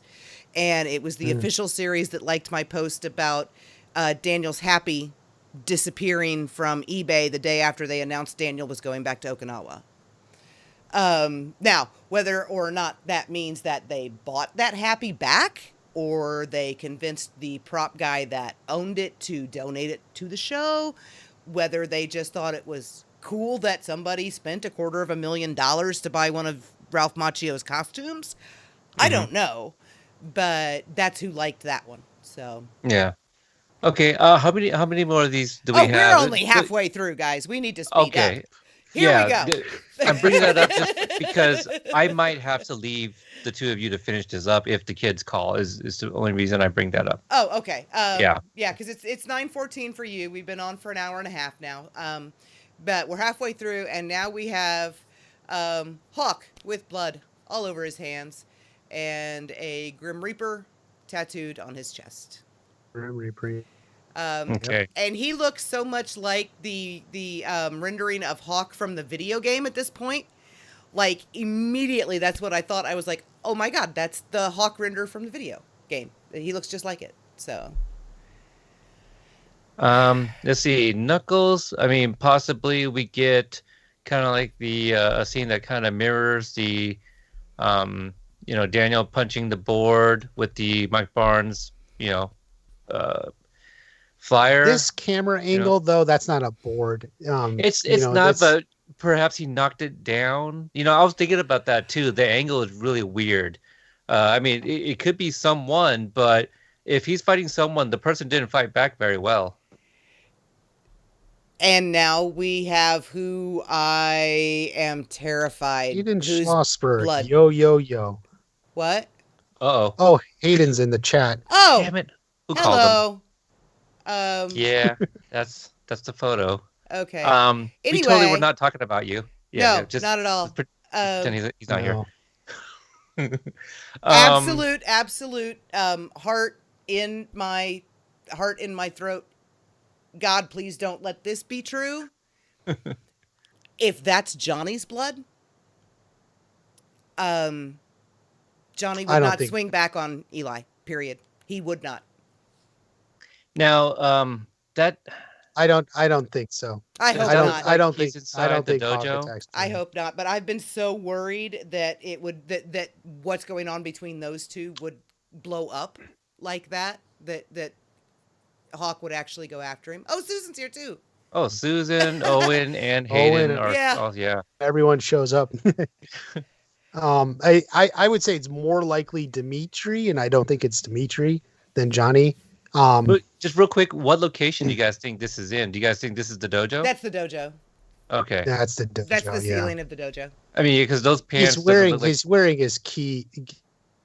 Those are karate pants. Right. So. Okay, Amy approves. She is not opposed to Hawk having just beat the crap out of Johnny. If Amy's not opposed to it, then I might be onto something. Oh, Hayden Schlossberg. Fun fact. Picked the moon tattoo, knowing that it was going to change to this. I like there we go. There we go. I like the Grim Reaper. I like the cover job. Yeah. It is good. He needed to drop that moon tattoo. I talked about that in a video. Mm-hmm. Is he the Grim Reaper? Now, is this a nod to Bill and Ted, or is this I think this is sending people to hell? Eli Hawk's journey. He's going further and further. I mean, even his hair is getting more and more darker. Red. Yes. Yeah. And now he's got the red on his fingers too. So is it still like the spikes? Well, I don't know because he's not. Yeah. It's not. He's not got his head turned the right way, so we can't tell if it's the fan or the spikes. Whoever the blood on his hands is not his. Right. Because his knuckles are not split. Okay. Yeah. Mm-hmm. So. Hey Hayden, whose blood is it? Yeah, like he's gonna tell us. Well, you never know. You know what he's gonna say? It's barbecue never know. sauce. You can always ask. It's barbecue sauce. Eli loves him some ribs, and it's buffalo sauce. He hasn't quite licked his fingers yet. You know what? He was eating his wings at Applebee's, and he got distracted. He dropped it on the floor. He's looking at the one he dropped. Absolutely. And that's why we have this camera angle. And he can't find his wet wipes, so he can't get the sauce off his fingers. Oh, God. Look what Hayden did to our stream. All right. Let's see. I do wonder why, like, the one panel there to the left of the screen, it looks like it's been disturbed. I don't know. Oh, because drop ceiling panels do that. Okay. Especially in those commercial buildings, like a breeze comes through, someone opens the door, a breeze comes through and lifts the panels up. Okay. Yeah. The Cobra Kai was kind of a mishmash job from Johnny. Right. Yeah. Man, what if it's not even Dimitri? What if it's just like one of the other Cobras? Well, He I've just speculated it could be like Mitch or just one of the other unnamed Cobras we have so far. wouldn't be Bert, would it? It better Just not like be like a Bert. sparring. Oh It boy. better not Oh be yeah, Bert. that's what I was gonna say. Owen is here, and note he jumped into Oh, the chat. Of Owen's course, not he gonna was saying say anything hi, with Hayden Hayden, looking. but yeah, Let's just say Lucille should have left well enough alone. See, Hayden, this is why we love you. And I mean, that's just going to fuel the they killed Lucille rumors, right? Someone must have It's not told gonna him that we help. were talking about Lucille earlier. Right. We said Terry Silver was gonna put a hit on Lucille, and so he wanted to see us talk about it. Right. Well, Owen says who knows as to whether or not it's Bert. I would hope Owen would know, but he's not going to tell us. Right. I don't want that to be Dimitri, but I could also see that, and that would absolutely break my heart. And it would also make sense why Dimitri's not in the teaser. That's well it's then maybe possible. he is. His blood is. Oh shit. God, I don't. Hayden, I is don't Dimitri think in about the that. teaser? Is Dimitri's Boink or DNA? In the teaser, Right. No, I don't even want to think about that. I mean, I don't want to think about Eli being so far gone that he could bring that much blood out of another human being and then stand over them like that. Obviously, the look on his face, not the least bit upset that he did it, and perfectly willing to go in and get some more. I'll tell you, I still think, this was my initial reaction. It's just a sparring match. Cobra Kai, they do this in training. Go back to the first movie when Bobby was fighting, what are you looking at? Finish him. And Bobby goes in for the extra shot. And I think this is just, Creese, Hawk here is fighting another student in training. Creese is like, finish him, show no mercy. And then Hawk, embracing Creese, goes in ahead and does that. And this is where we're at. And Hawk is sort of living that moment. Yeah, That's I think that's what I think. I'm getting some Dutch vibes, just from this look of Hawk right here. Yeah, definitely. And I don't know if it's another student. I feel it's a challenger. Like why is Hawk topless? He must have taken his shirt off. He's like, okay, let's do this. All right. He's not gonna back down from a challenge. So well, he did that. He did that when he was there by himself. He doesn't have his belt on. Or when he thought that was he a little there bit by different. himself, but right. Dimitri Yeah, and he took it off for. the base boss and Dorian both pointing out that Dimitri would never go back to Cobra Kai willingly, which I don't think so either, especially by himself. Yeah, Chad. If they kill Dimitri, I will riot.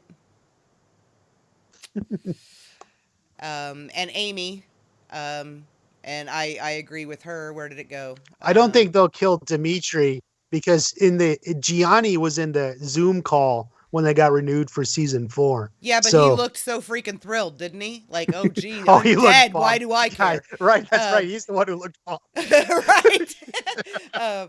Why did they put me on this? The ghost of Dimitri in season 4. Amy says that if this is Dimitri, that would either be the point where Eli was gone forever or he came back. There's no middle ground after this. Oh yeah, no half measures. No. All right. Anything else? Wait. Oh, Hayden's got something here. Every generation has their single named, oddly colored hair. Teen Karate Psycho. So there you go. He's our Dutch. There you go. Yep. We still don't even know what Dutch's first name is or last name. I mean, his name. It's Dutch. We have no clue. He's just Dutch. It says Dutch on the All Valley board, just like it says Hawk. Right. And now we are to Crease's bloody face.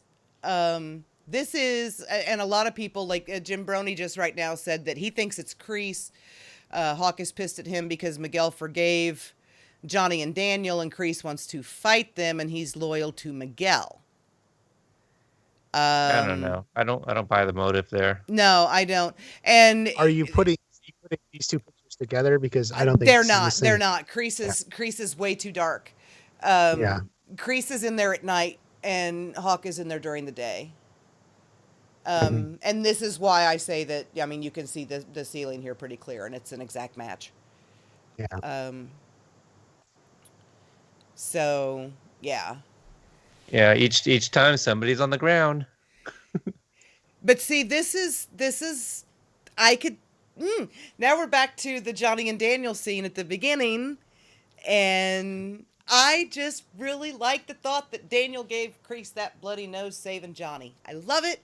I don't care if it's real or not. Hayden can judge me all he wants. That's He probably already does. Oh, I know he does. He judges the hell out of me on a daily basis. But that's something I'm gonna hold on to and believe very strongly until I'm proven wrong, which I invariably will be because I always am. So Not always. 99% of the time. Oh, come on. Let's move it along. You're not wrong that much. I'm not right as often as WatchParty. Okay. Let's not fight in front of the kids. And I'm right. I'm batting 247 on my last one. One thing I saw about this picture though is I looked at it, and to me, and I don't know, like the blood on Creese, doesn't it look more like dried to you? Like it doesn't look like fresh blood. Yeah. Like the way it looked on Hawk in just the other picture. Right. Now that you mention it, that. Yeah, it looks actually a little like road rashy. Road rashy. Like he was bleeding just barely beneath the surface of the skin, and the scabs formed real thin but real spread out. Have you ever seen anyone that fell off a bicycle and slid down the road? Oh, yeah, I don't know. That looks pretty dark. I think it's just dried blood. I don't know. His eye is a little messed up too. It's just a shot. See, he's got such narrow eyes anyway. He does, like a snake. Debbie says he's on Coumadin. He's on blood thinners, okay? Don't judge the man. Okay, thank you. I didn't know what that was. Yeah, that's a blood thinner. Okay. Siobhan says he's certainly not bothered by it. No. I mean, matter of fact, he does not look defeated, right? It looked like it was a pretty simple beating. Right. Adonis Paul fuels the theory that he and Hawk were just eating barbecue very aggressively. Okay, I can get behind that. There you go. And Marvin pointing out the long sleeve gi. Yes, which I did notice that. He's not wearing the sleeveless gi. It has a gi, Cobra Kai patch on it. And it's got on the arm, which is like a gi we've not seen before. Is this something to kind of signify that he is now kind of like the head sensei sort of thing? The Grandmaster? I don't know, because he wore the sleeveless one in the movies too. Yeah. And we did see him in the really old one in that Action Against Hunger gi, it is right? a gi we've seen before. Oh my God. Creese didn't wear it though. Where are you seeing this? Did Terry wear it? Terry did. Terry wore it. Terry wore a long sleeve black gi. Oh, okay. Look, it's a gi, all right? There's short sleeve and there's long sleeve. Let's not get into Terry talk right now. Let's get over this deep dive of a 20-second teaser. Yeah. Right. Okay. We're All 2 hours into a 20-second trailer, and we're only doing every other scene. Nothing else behind. I mean, we only just see the stripes, the red and black stripes on the wall behind him. So we don't get any clue as to whether he's changed anything else. Right. Or whether he's, other than the gi he's wearing, which is obviously different. Is Terry's gi. Right, we got it. Well, we were talking about Johnny and Daniel wearing each other's clothes, right? Yeah. I mean, that makes more sense. But I guess, look, guys that you served with, you can be... Okay, shout out to my friend David, who I served with. He actually texted me. He's like, why aren't you on camera? I was like, well, the other two aren't, so it would have been a little bit weird for me. But It shout outs would've to been. David if he's still tuning in. But the guys that you serve with, you could be pretty close with. Wearing each other's clothes, I don't know. Guy might be a different story too. I want to see Johnny put Daniel's shirt on. You want to see it happen. I Wake really up and do, because smell it's the going to be coffee, 3 Miss sizes too Davidson. small. Miss Davidson. He's It's- calling you out there. What? Hayden's Wake talking up to you. and smell the coffee, Ms. Davidson. That's Terry. No, that's Hayden. No, I mean, that's Terry's line. I know that. We're trying to get away from the Terry stuff. Anyway.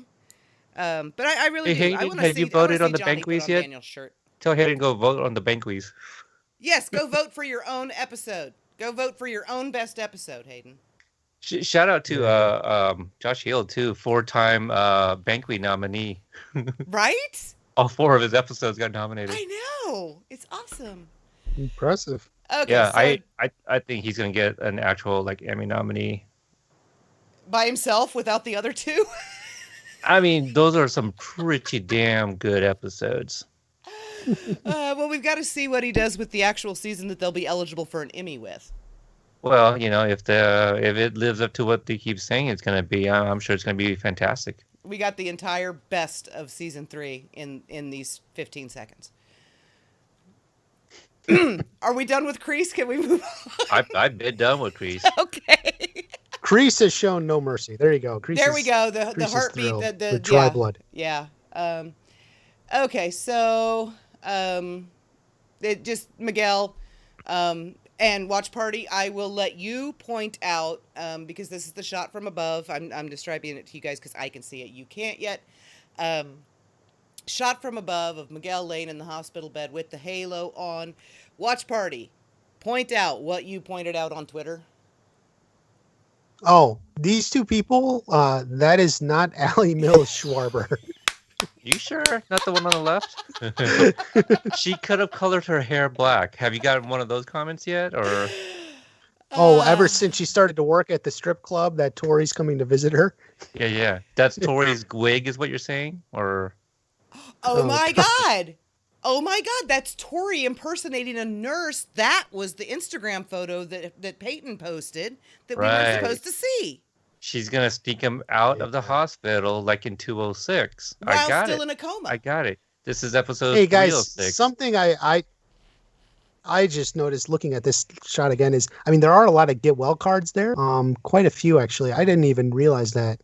Yeah. My first look. So definitely a little bit of time has passed.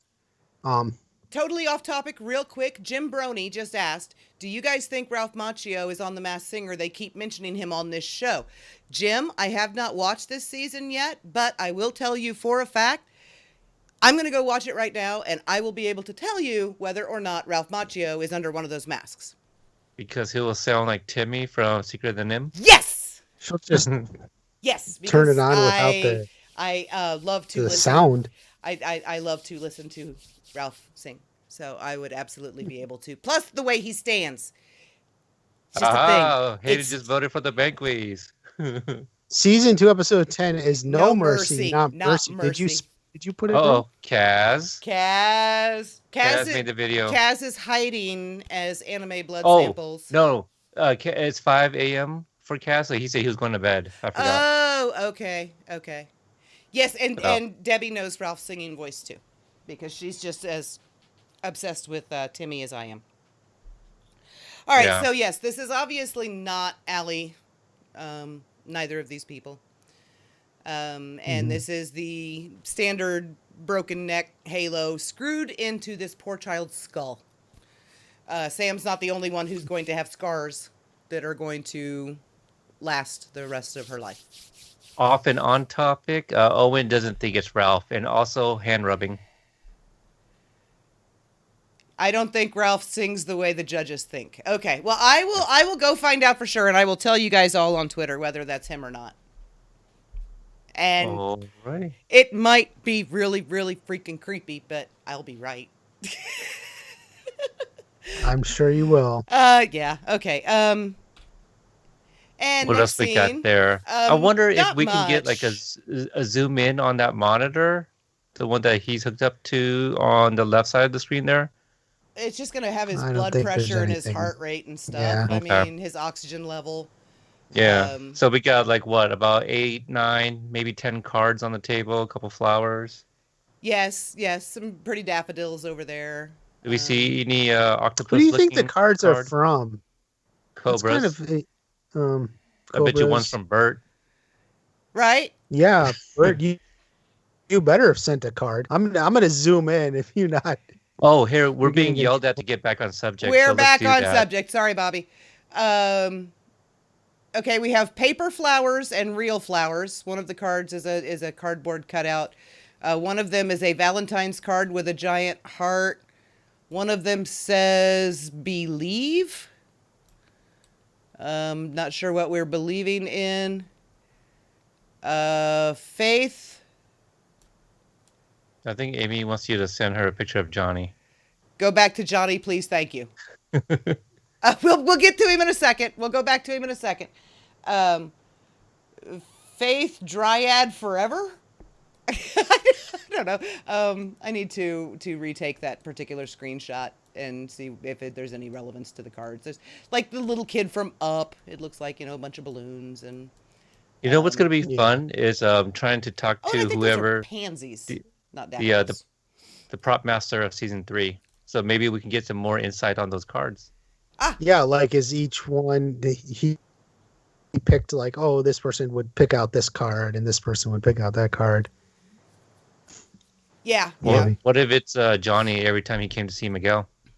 I don't think Johnny would bring frou-frou stuff. Johnny would bring him an empty beer bottle or something. To a hospital? He can't drink that. Okay, what do we do? Don't stop believing in a full recovery. Daniel Singh's got to have faith. Okay. Wait, the George Michael song? Journey? Wait. No, he says Jim Brony says Daniel Singh's got to have faith. That's just called Faith. Yeah, it's just right, faith. That's a George Michael song. Cards signify that he's been there a long time. Yeah, that's definitely that's a passage of time thing. Okay, so now for Amy, we are back to Johnny.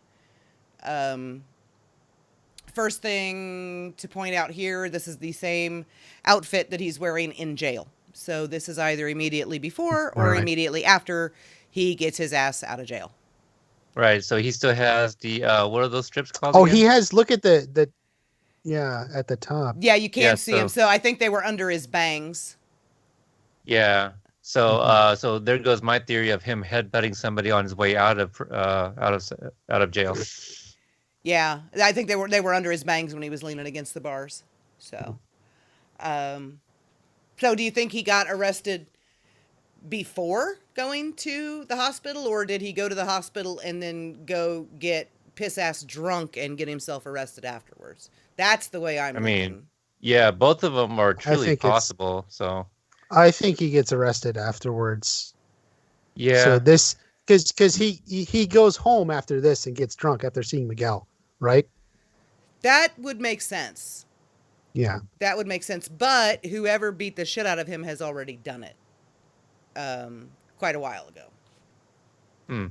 Yeah, see, yeah. Unless no one beat the shit out of him, right? The The last time cops we catch saw up to him, him, is it telling you, it's a Fight Club, scenario where he's in the parking lot by himself. the last time we saw him, he was piss-ass drunk, walking down the side of the beach, and the beaches along the coast there in that part of California have You guys are gonna have to take over. Okay. I'll be back. Okay. They have cliffs all up and down, right? So what if he just fell off the cliff and did that to his own face? The black eye, though? Like, I mean, I don't know. Well, I mean, it definitely looks like he's been in a fight. yeah, he really does. But it's possible. It's possible. Besides, this is Cobra Kai. It's not... It's about karate, not falling off cliffs. I mean, come on. Have you seen The Karate Kid Part 3? Well, that's true. But that was part 3. And we don't have Mike Barnes now. So... Right, and Are you predicting Mike Barnes back? Daniel didn't fall all the way down, and yeah. DeBass Boss, whoops, lost him. What did he say? Bailed out by Carmen, maybe, or Allie. Not Allie. Definitely not Allie. And not Carmen either. And not Carmen. Oh God, no.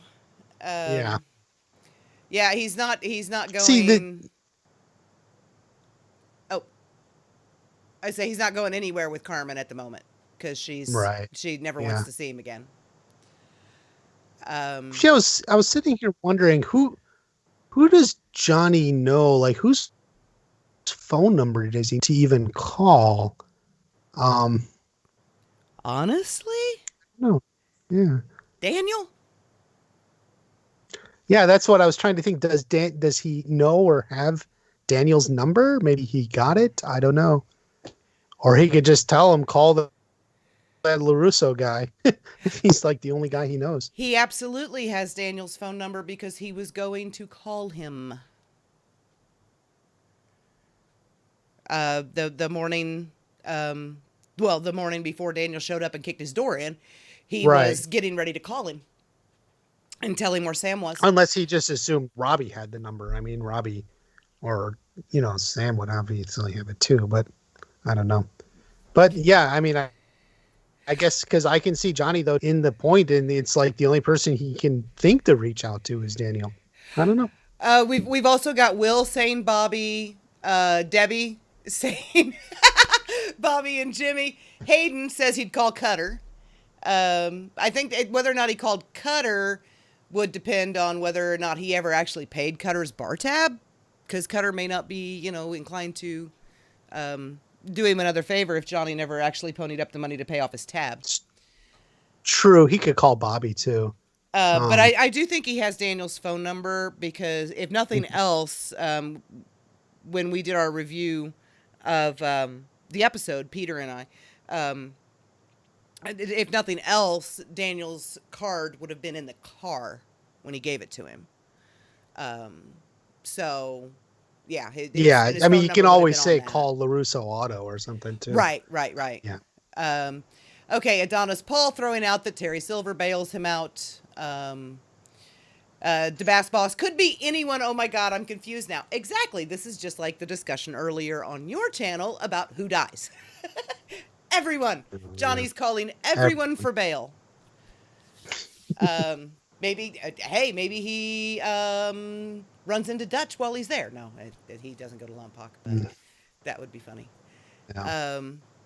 But he's definitely, at first I was like, oh, well, maybe he's looking at somebody else, but that's definitely Miguel. You can see the halo. But he's not in the room. He's outside. Is that the doorway? Yeah, he's standing in the door. That's the door that's like back there on the wall. They've got charts and stuff, and there's a cart back there with supplies and stuff. And if he's in a coma, odds are he's in the ICU. So now I'm kind of wondering, does he even get drunk? Does Carmen have him arrested for being there after she told him not to be? Possible, but I don't know. Would they really arrest him and take him to jail, or they would just sort of tell him to leave and get him out? I mean, unless he fought them, but right. Which, depending on how drunk he is and what mood he's in. I mean, Johnny's obviously not above fighting with cops. Think he's done it before.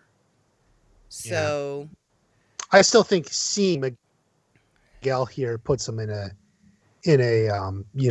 spot, back in the mind. Excuse me, back in the mindset that he was in at the end. Where he was at the end. Yeah. 210. Yeah. 311 burner bringing up that maybe Allie bails him out. I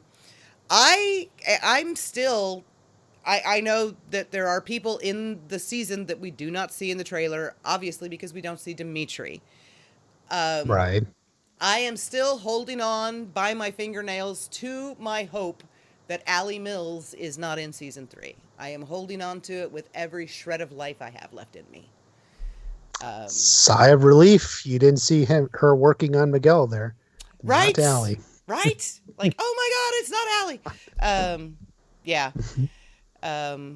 Maybe whatever happened put him in the hospital and he found himself there. That's what Amy says.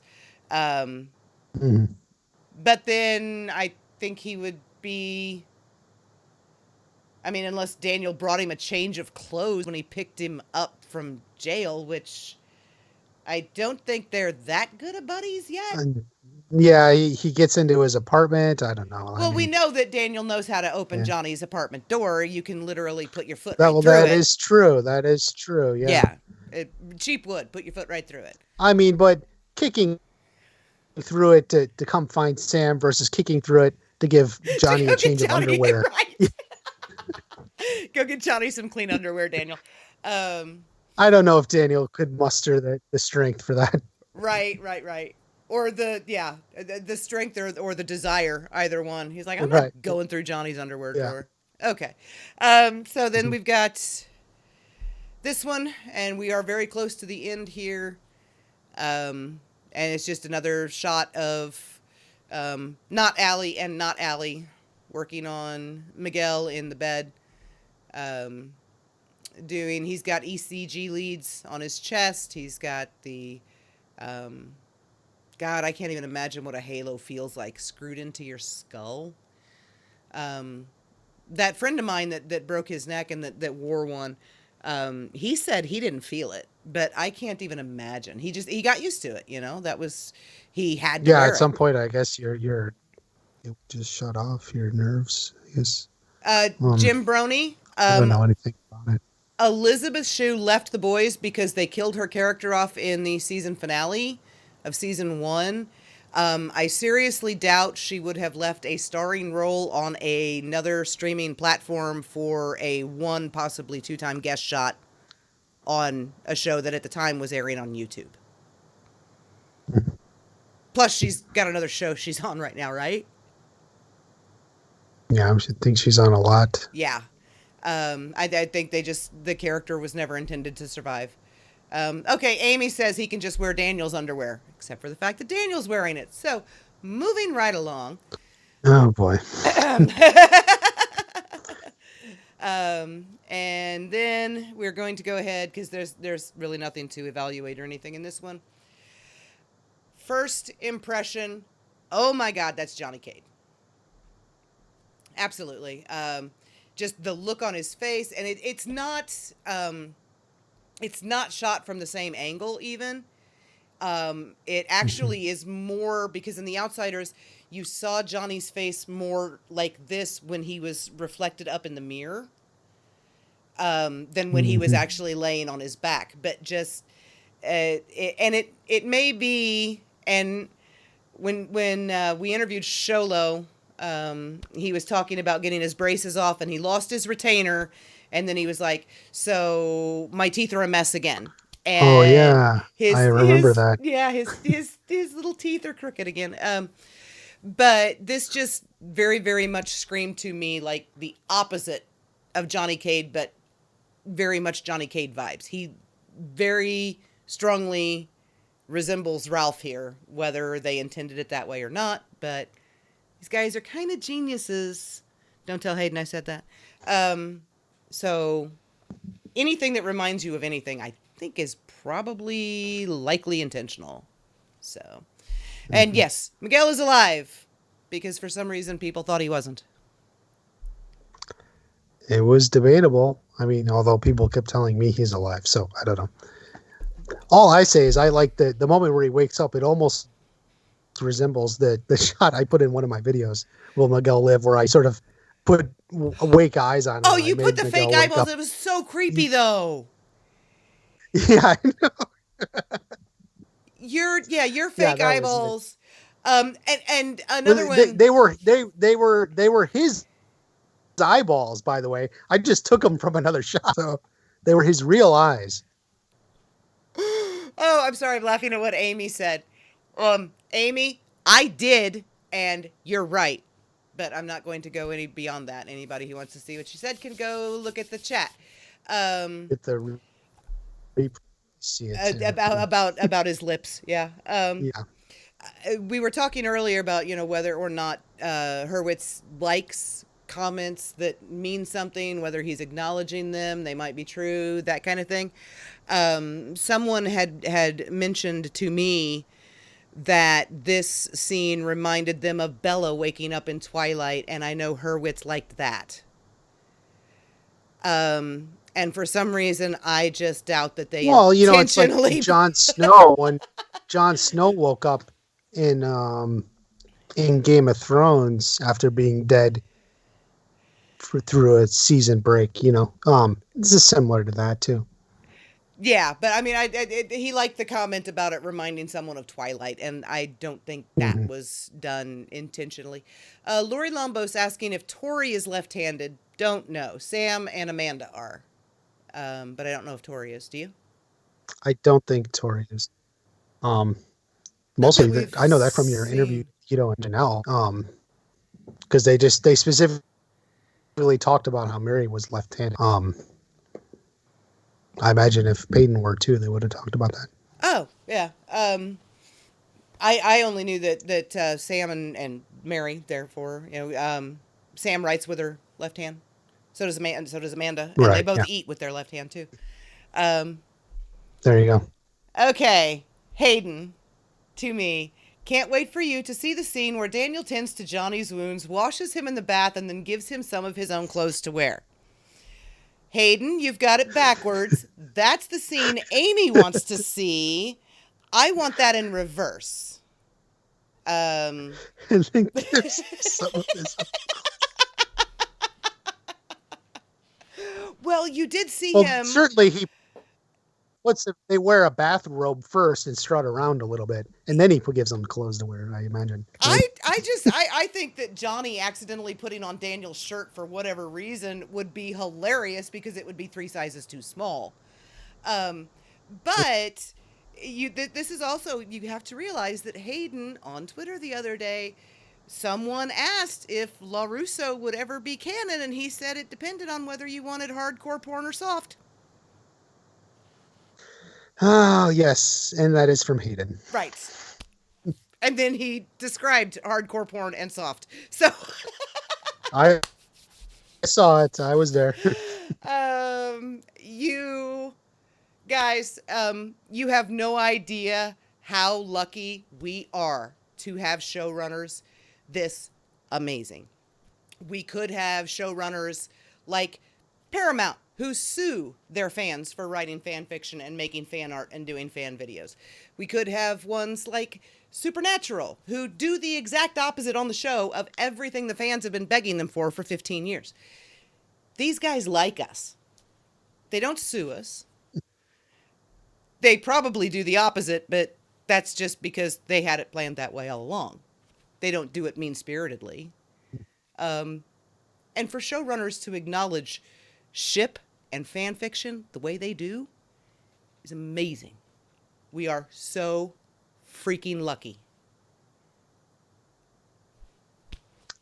Absolutely. Unexpected. I didn't expect it. Yeah, no, I didn't either. I've never been in a fandom where the showrunner's engaged intentionally, right? Like the rule is you don't talk to show people.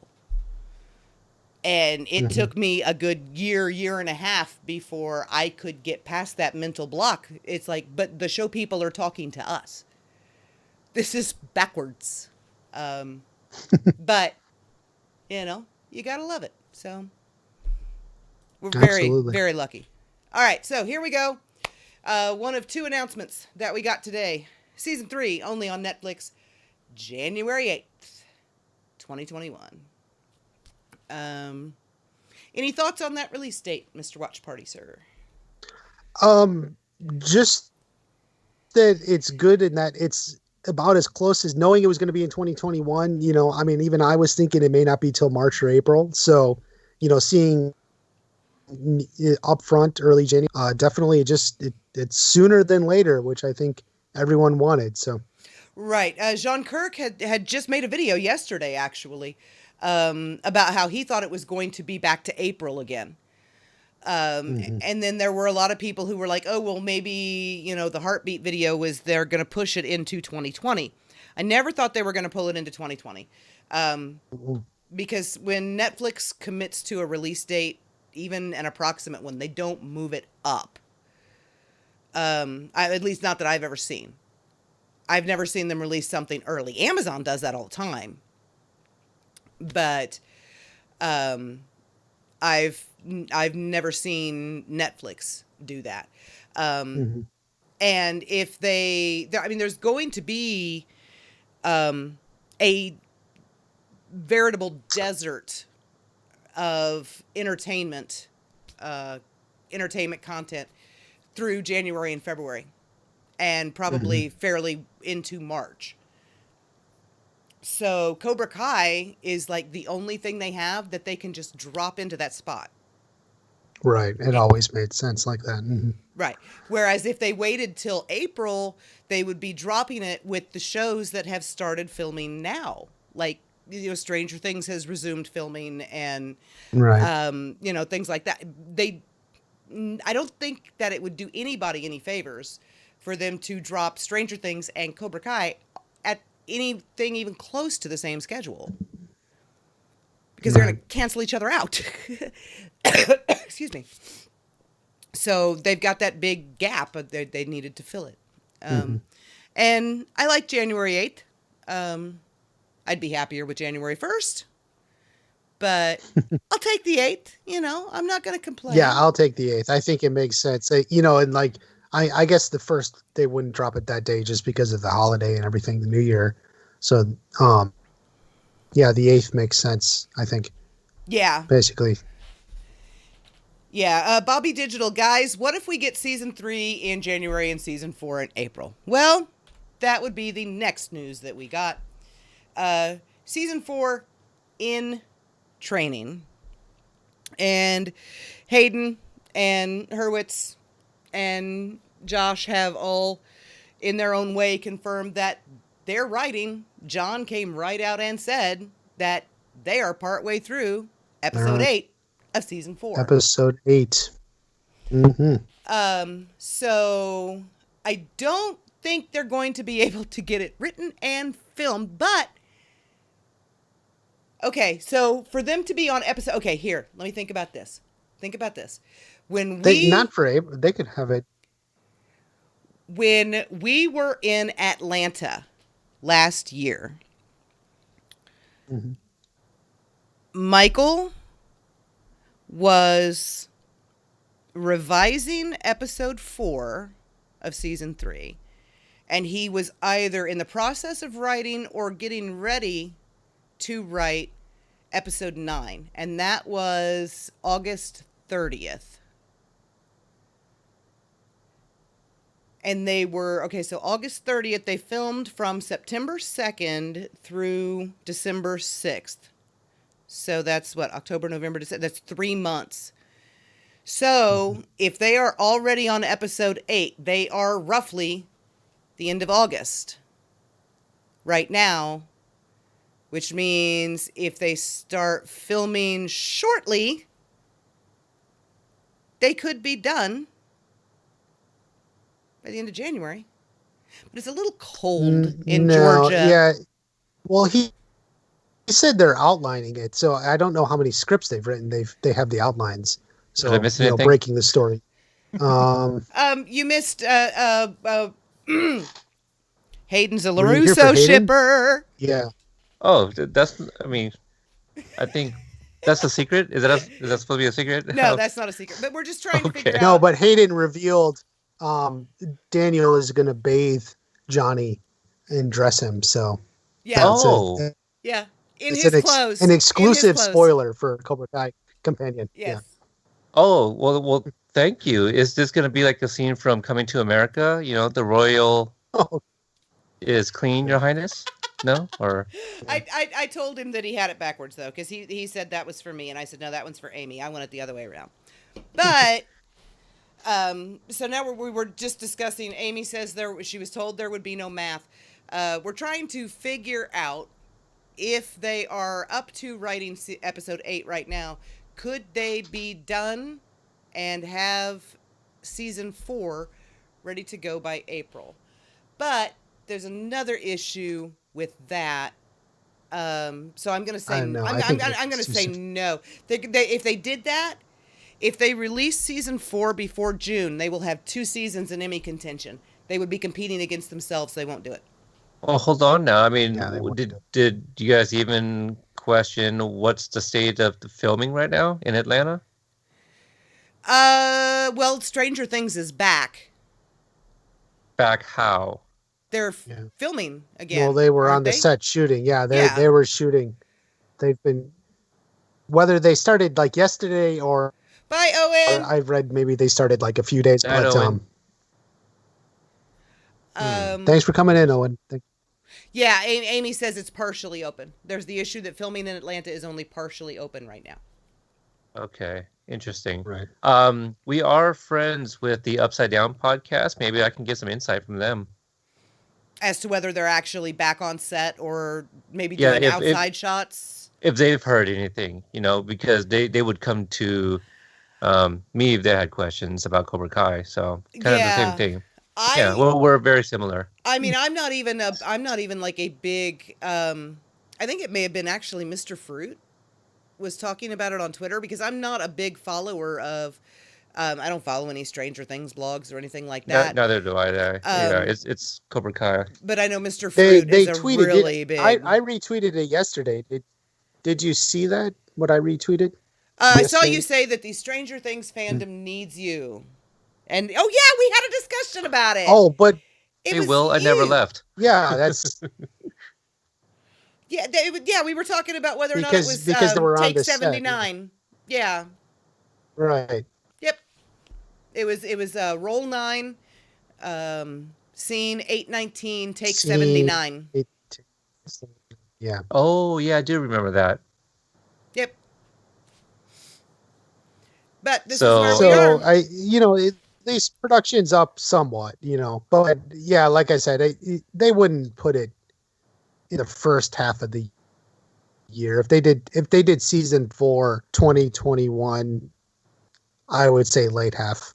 It would have to be. It would have to be after. It would have to be June or later, because it would have to be Emmy nominations. No show is ever going to put 2 seasons of itself up against each other for Emmy contention. Not going to do it. Yeah.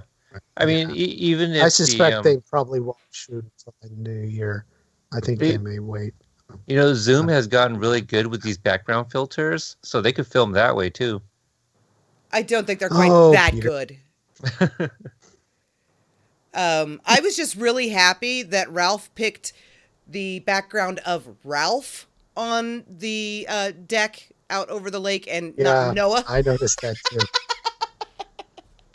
Like, he definitely used the one of himself. Good job. Because if it had been the one on the rock, that's not him. So, and I guess we also learned that Billy just doesn't have his own tablet or whatever the hell to use. He can use other people's stuff. Wife's. Yes. Yeah. And Mary is the bat signal. Mm-hmm. And Gianni wears those awesome freaking shirts in real life. Yeah, him and his girlfriend do. Yeah. And he was completely and totally unimpressed. And Gianni is not impressed. We are totally going to make a thing. I don't know how we're going to do it, but we're going to. It'll just be a meme that we use. I think it was Mike's idea, right? Yeah, Mike made the meme, yeah. Amy, what the fuck with Billy stealing his wife and kids' shit? He's a dad. That's his job.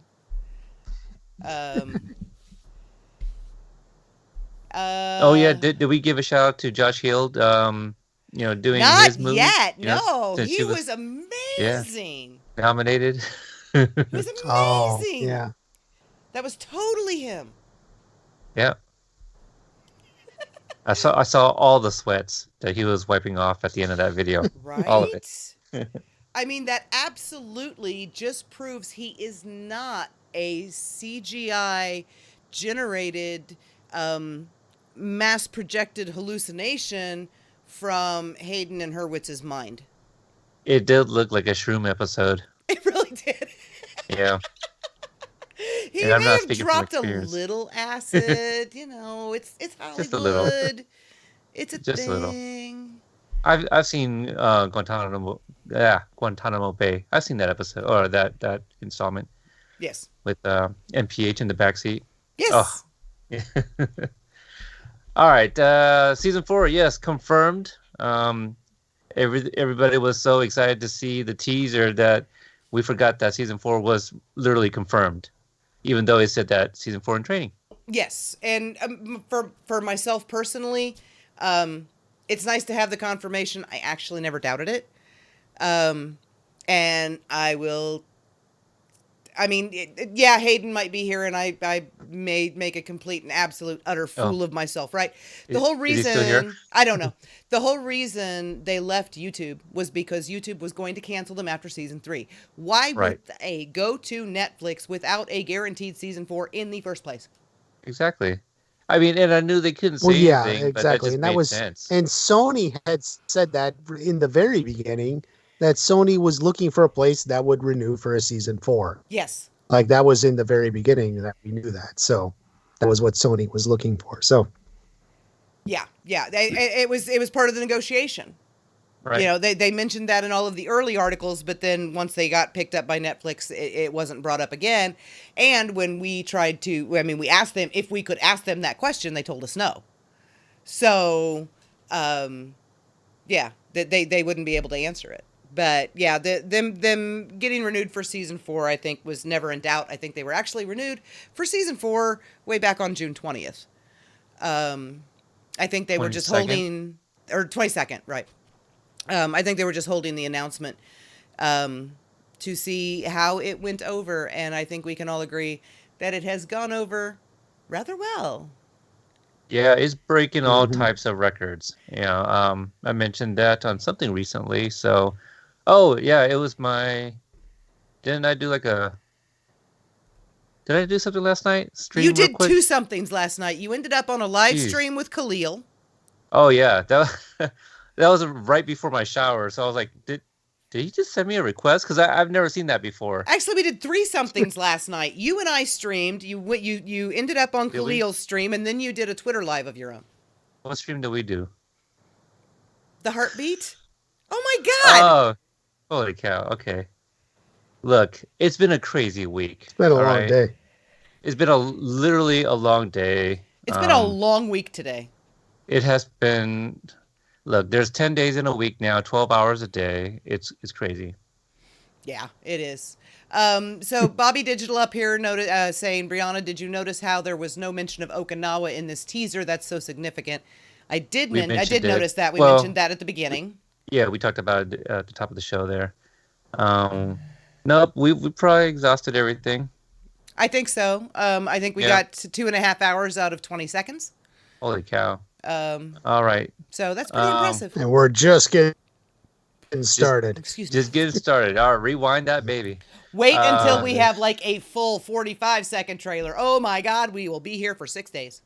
No, well, the season 2 trailer was over 2 minutes. Yeah. 2 minutes, right? Yeah.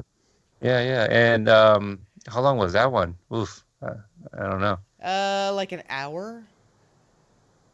Hour and a half, maybe. Yeah. That was just you and me. Okay. All right. Watch Party. Anything you want to tease coming up? You mentioned there was a video that you're going to be working on. I got another video.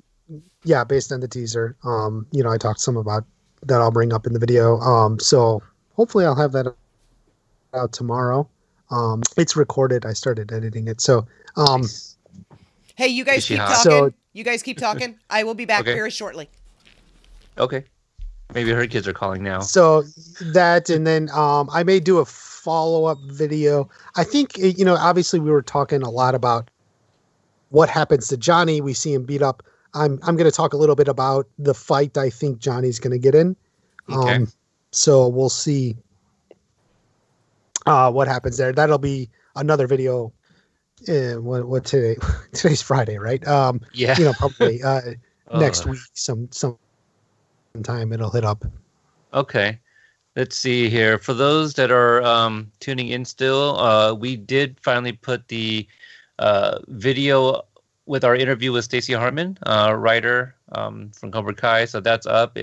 If you like the podcast forum, that episode's been out already as well. And again, today we announced our Cobra Kai Kompanion Banquies. It's going to be an award thing that we do. We're running it for a whole week. And every single day, there's going to be 2 different categories to vote for. The links are on the Twitter post, which I will retweet tonight. You can also visit our main Facebook page. That also has a link. Instagram does not have the link because you would have to put it in your bio in order to do so. So yeah, just make sure you follow the Facebook page so that way you'll see the link. Or if you follow us on the other social medias, you'll get the notifications. But it will be every day for the next week. So if you miss a day, the poll should still be up. I'm trying to think if there's anything else. Hayden says, "Hey guys, fun listening. Hope you guys are happy with the release date. Plenty of time to speculate until then. Cheers." Very happy that it's January. Very happy. Yeah. I think we were all, when it was announced 2021, I think we were all crossing our fingers and toes that it was going to be January of 2021. So, okay, we just got that. I think that's it. Brianna, anything else you want to tease that we're working on? Videos, anything? Not just yet. I've got a couple more ideas. I mean, it's the same stuff that talk about all the time. Got a character analysis video for Allie that I need to finish. You and I have the character analysis video for Mr. Miyagi that we need to finish. Amy and I have the character analysis video for Johnny that we need to finish. I still need to do the In Defense of Daniel LaRusso character analysis video. And speaking of character analysis, Sunday I am going to be recording an episode of the Unpopular Culture podcast. Was invited on by a forensic psychologist to discuss the characters on Cobra Kai. Do you have a time for that? I don't know if it's the right person. Live stream or no, we're recording. We're recording. Oh, it might be tomorrow. Actually, it's either the 4th or the 5th. I'll have to go double check. We're definitely recording this weekend, and he said it may be a week or so before it gets released. So, thank you, Hayden. Bye. Adios. Yeah, so that's my big thing because I am like super crazy excited about that and looking forward to it. I mean, he's a forensic psychologist, right? So he's going to completely put me to shame, and I'm going to feel like an idiot through the whole thing. But that's fascinating. You get to dig into Johnny and Daniel's collective alcoholism, PTSD, all this, with wonderful psychological damage that these two have given each other through the years. Yes. The meat and potatoes. But that's all I've got. I might be able to get some kind of a poster out of the images that we got in the teaser, but I'm not quite sure because I really hate working with screen caps and I have no cast photos. So we'll see. Maybe we'll be getting some of those soon. That would be nice. All right, so we'll go ahead and wrap it up there. If you guys are tuning in here, you probably already follow us on all the social medias, including WatchParty. So thanks again for those that are tuning in. WatchParty, thank you for jumping on this late evening to deep dive into this teaser. Deep. Yeah, thank you for having me. Yeah. So we'll definitely have you back on again for sure. Everybody clap for WatchParty. There we go. All right, guys. Thanks for tuning in. We'll catch you guys next time.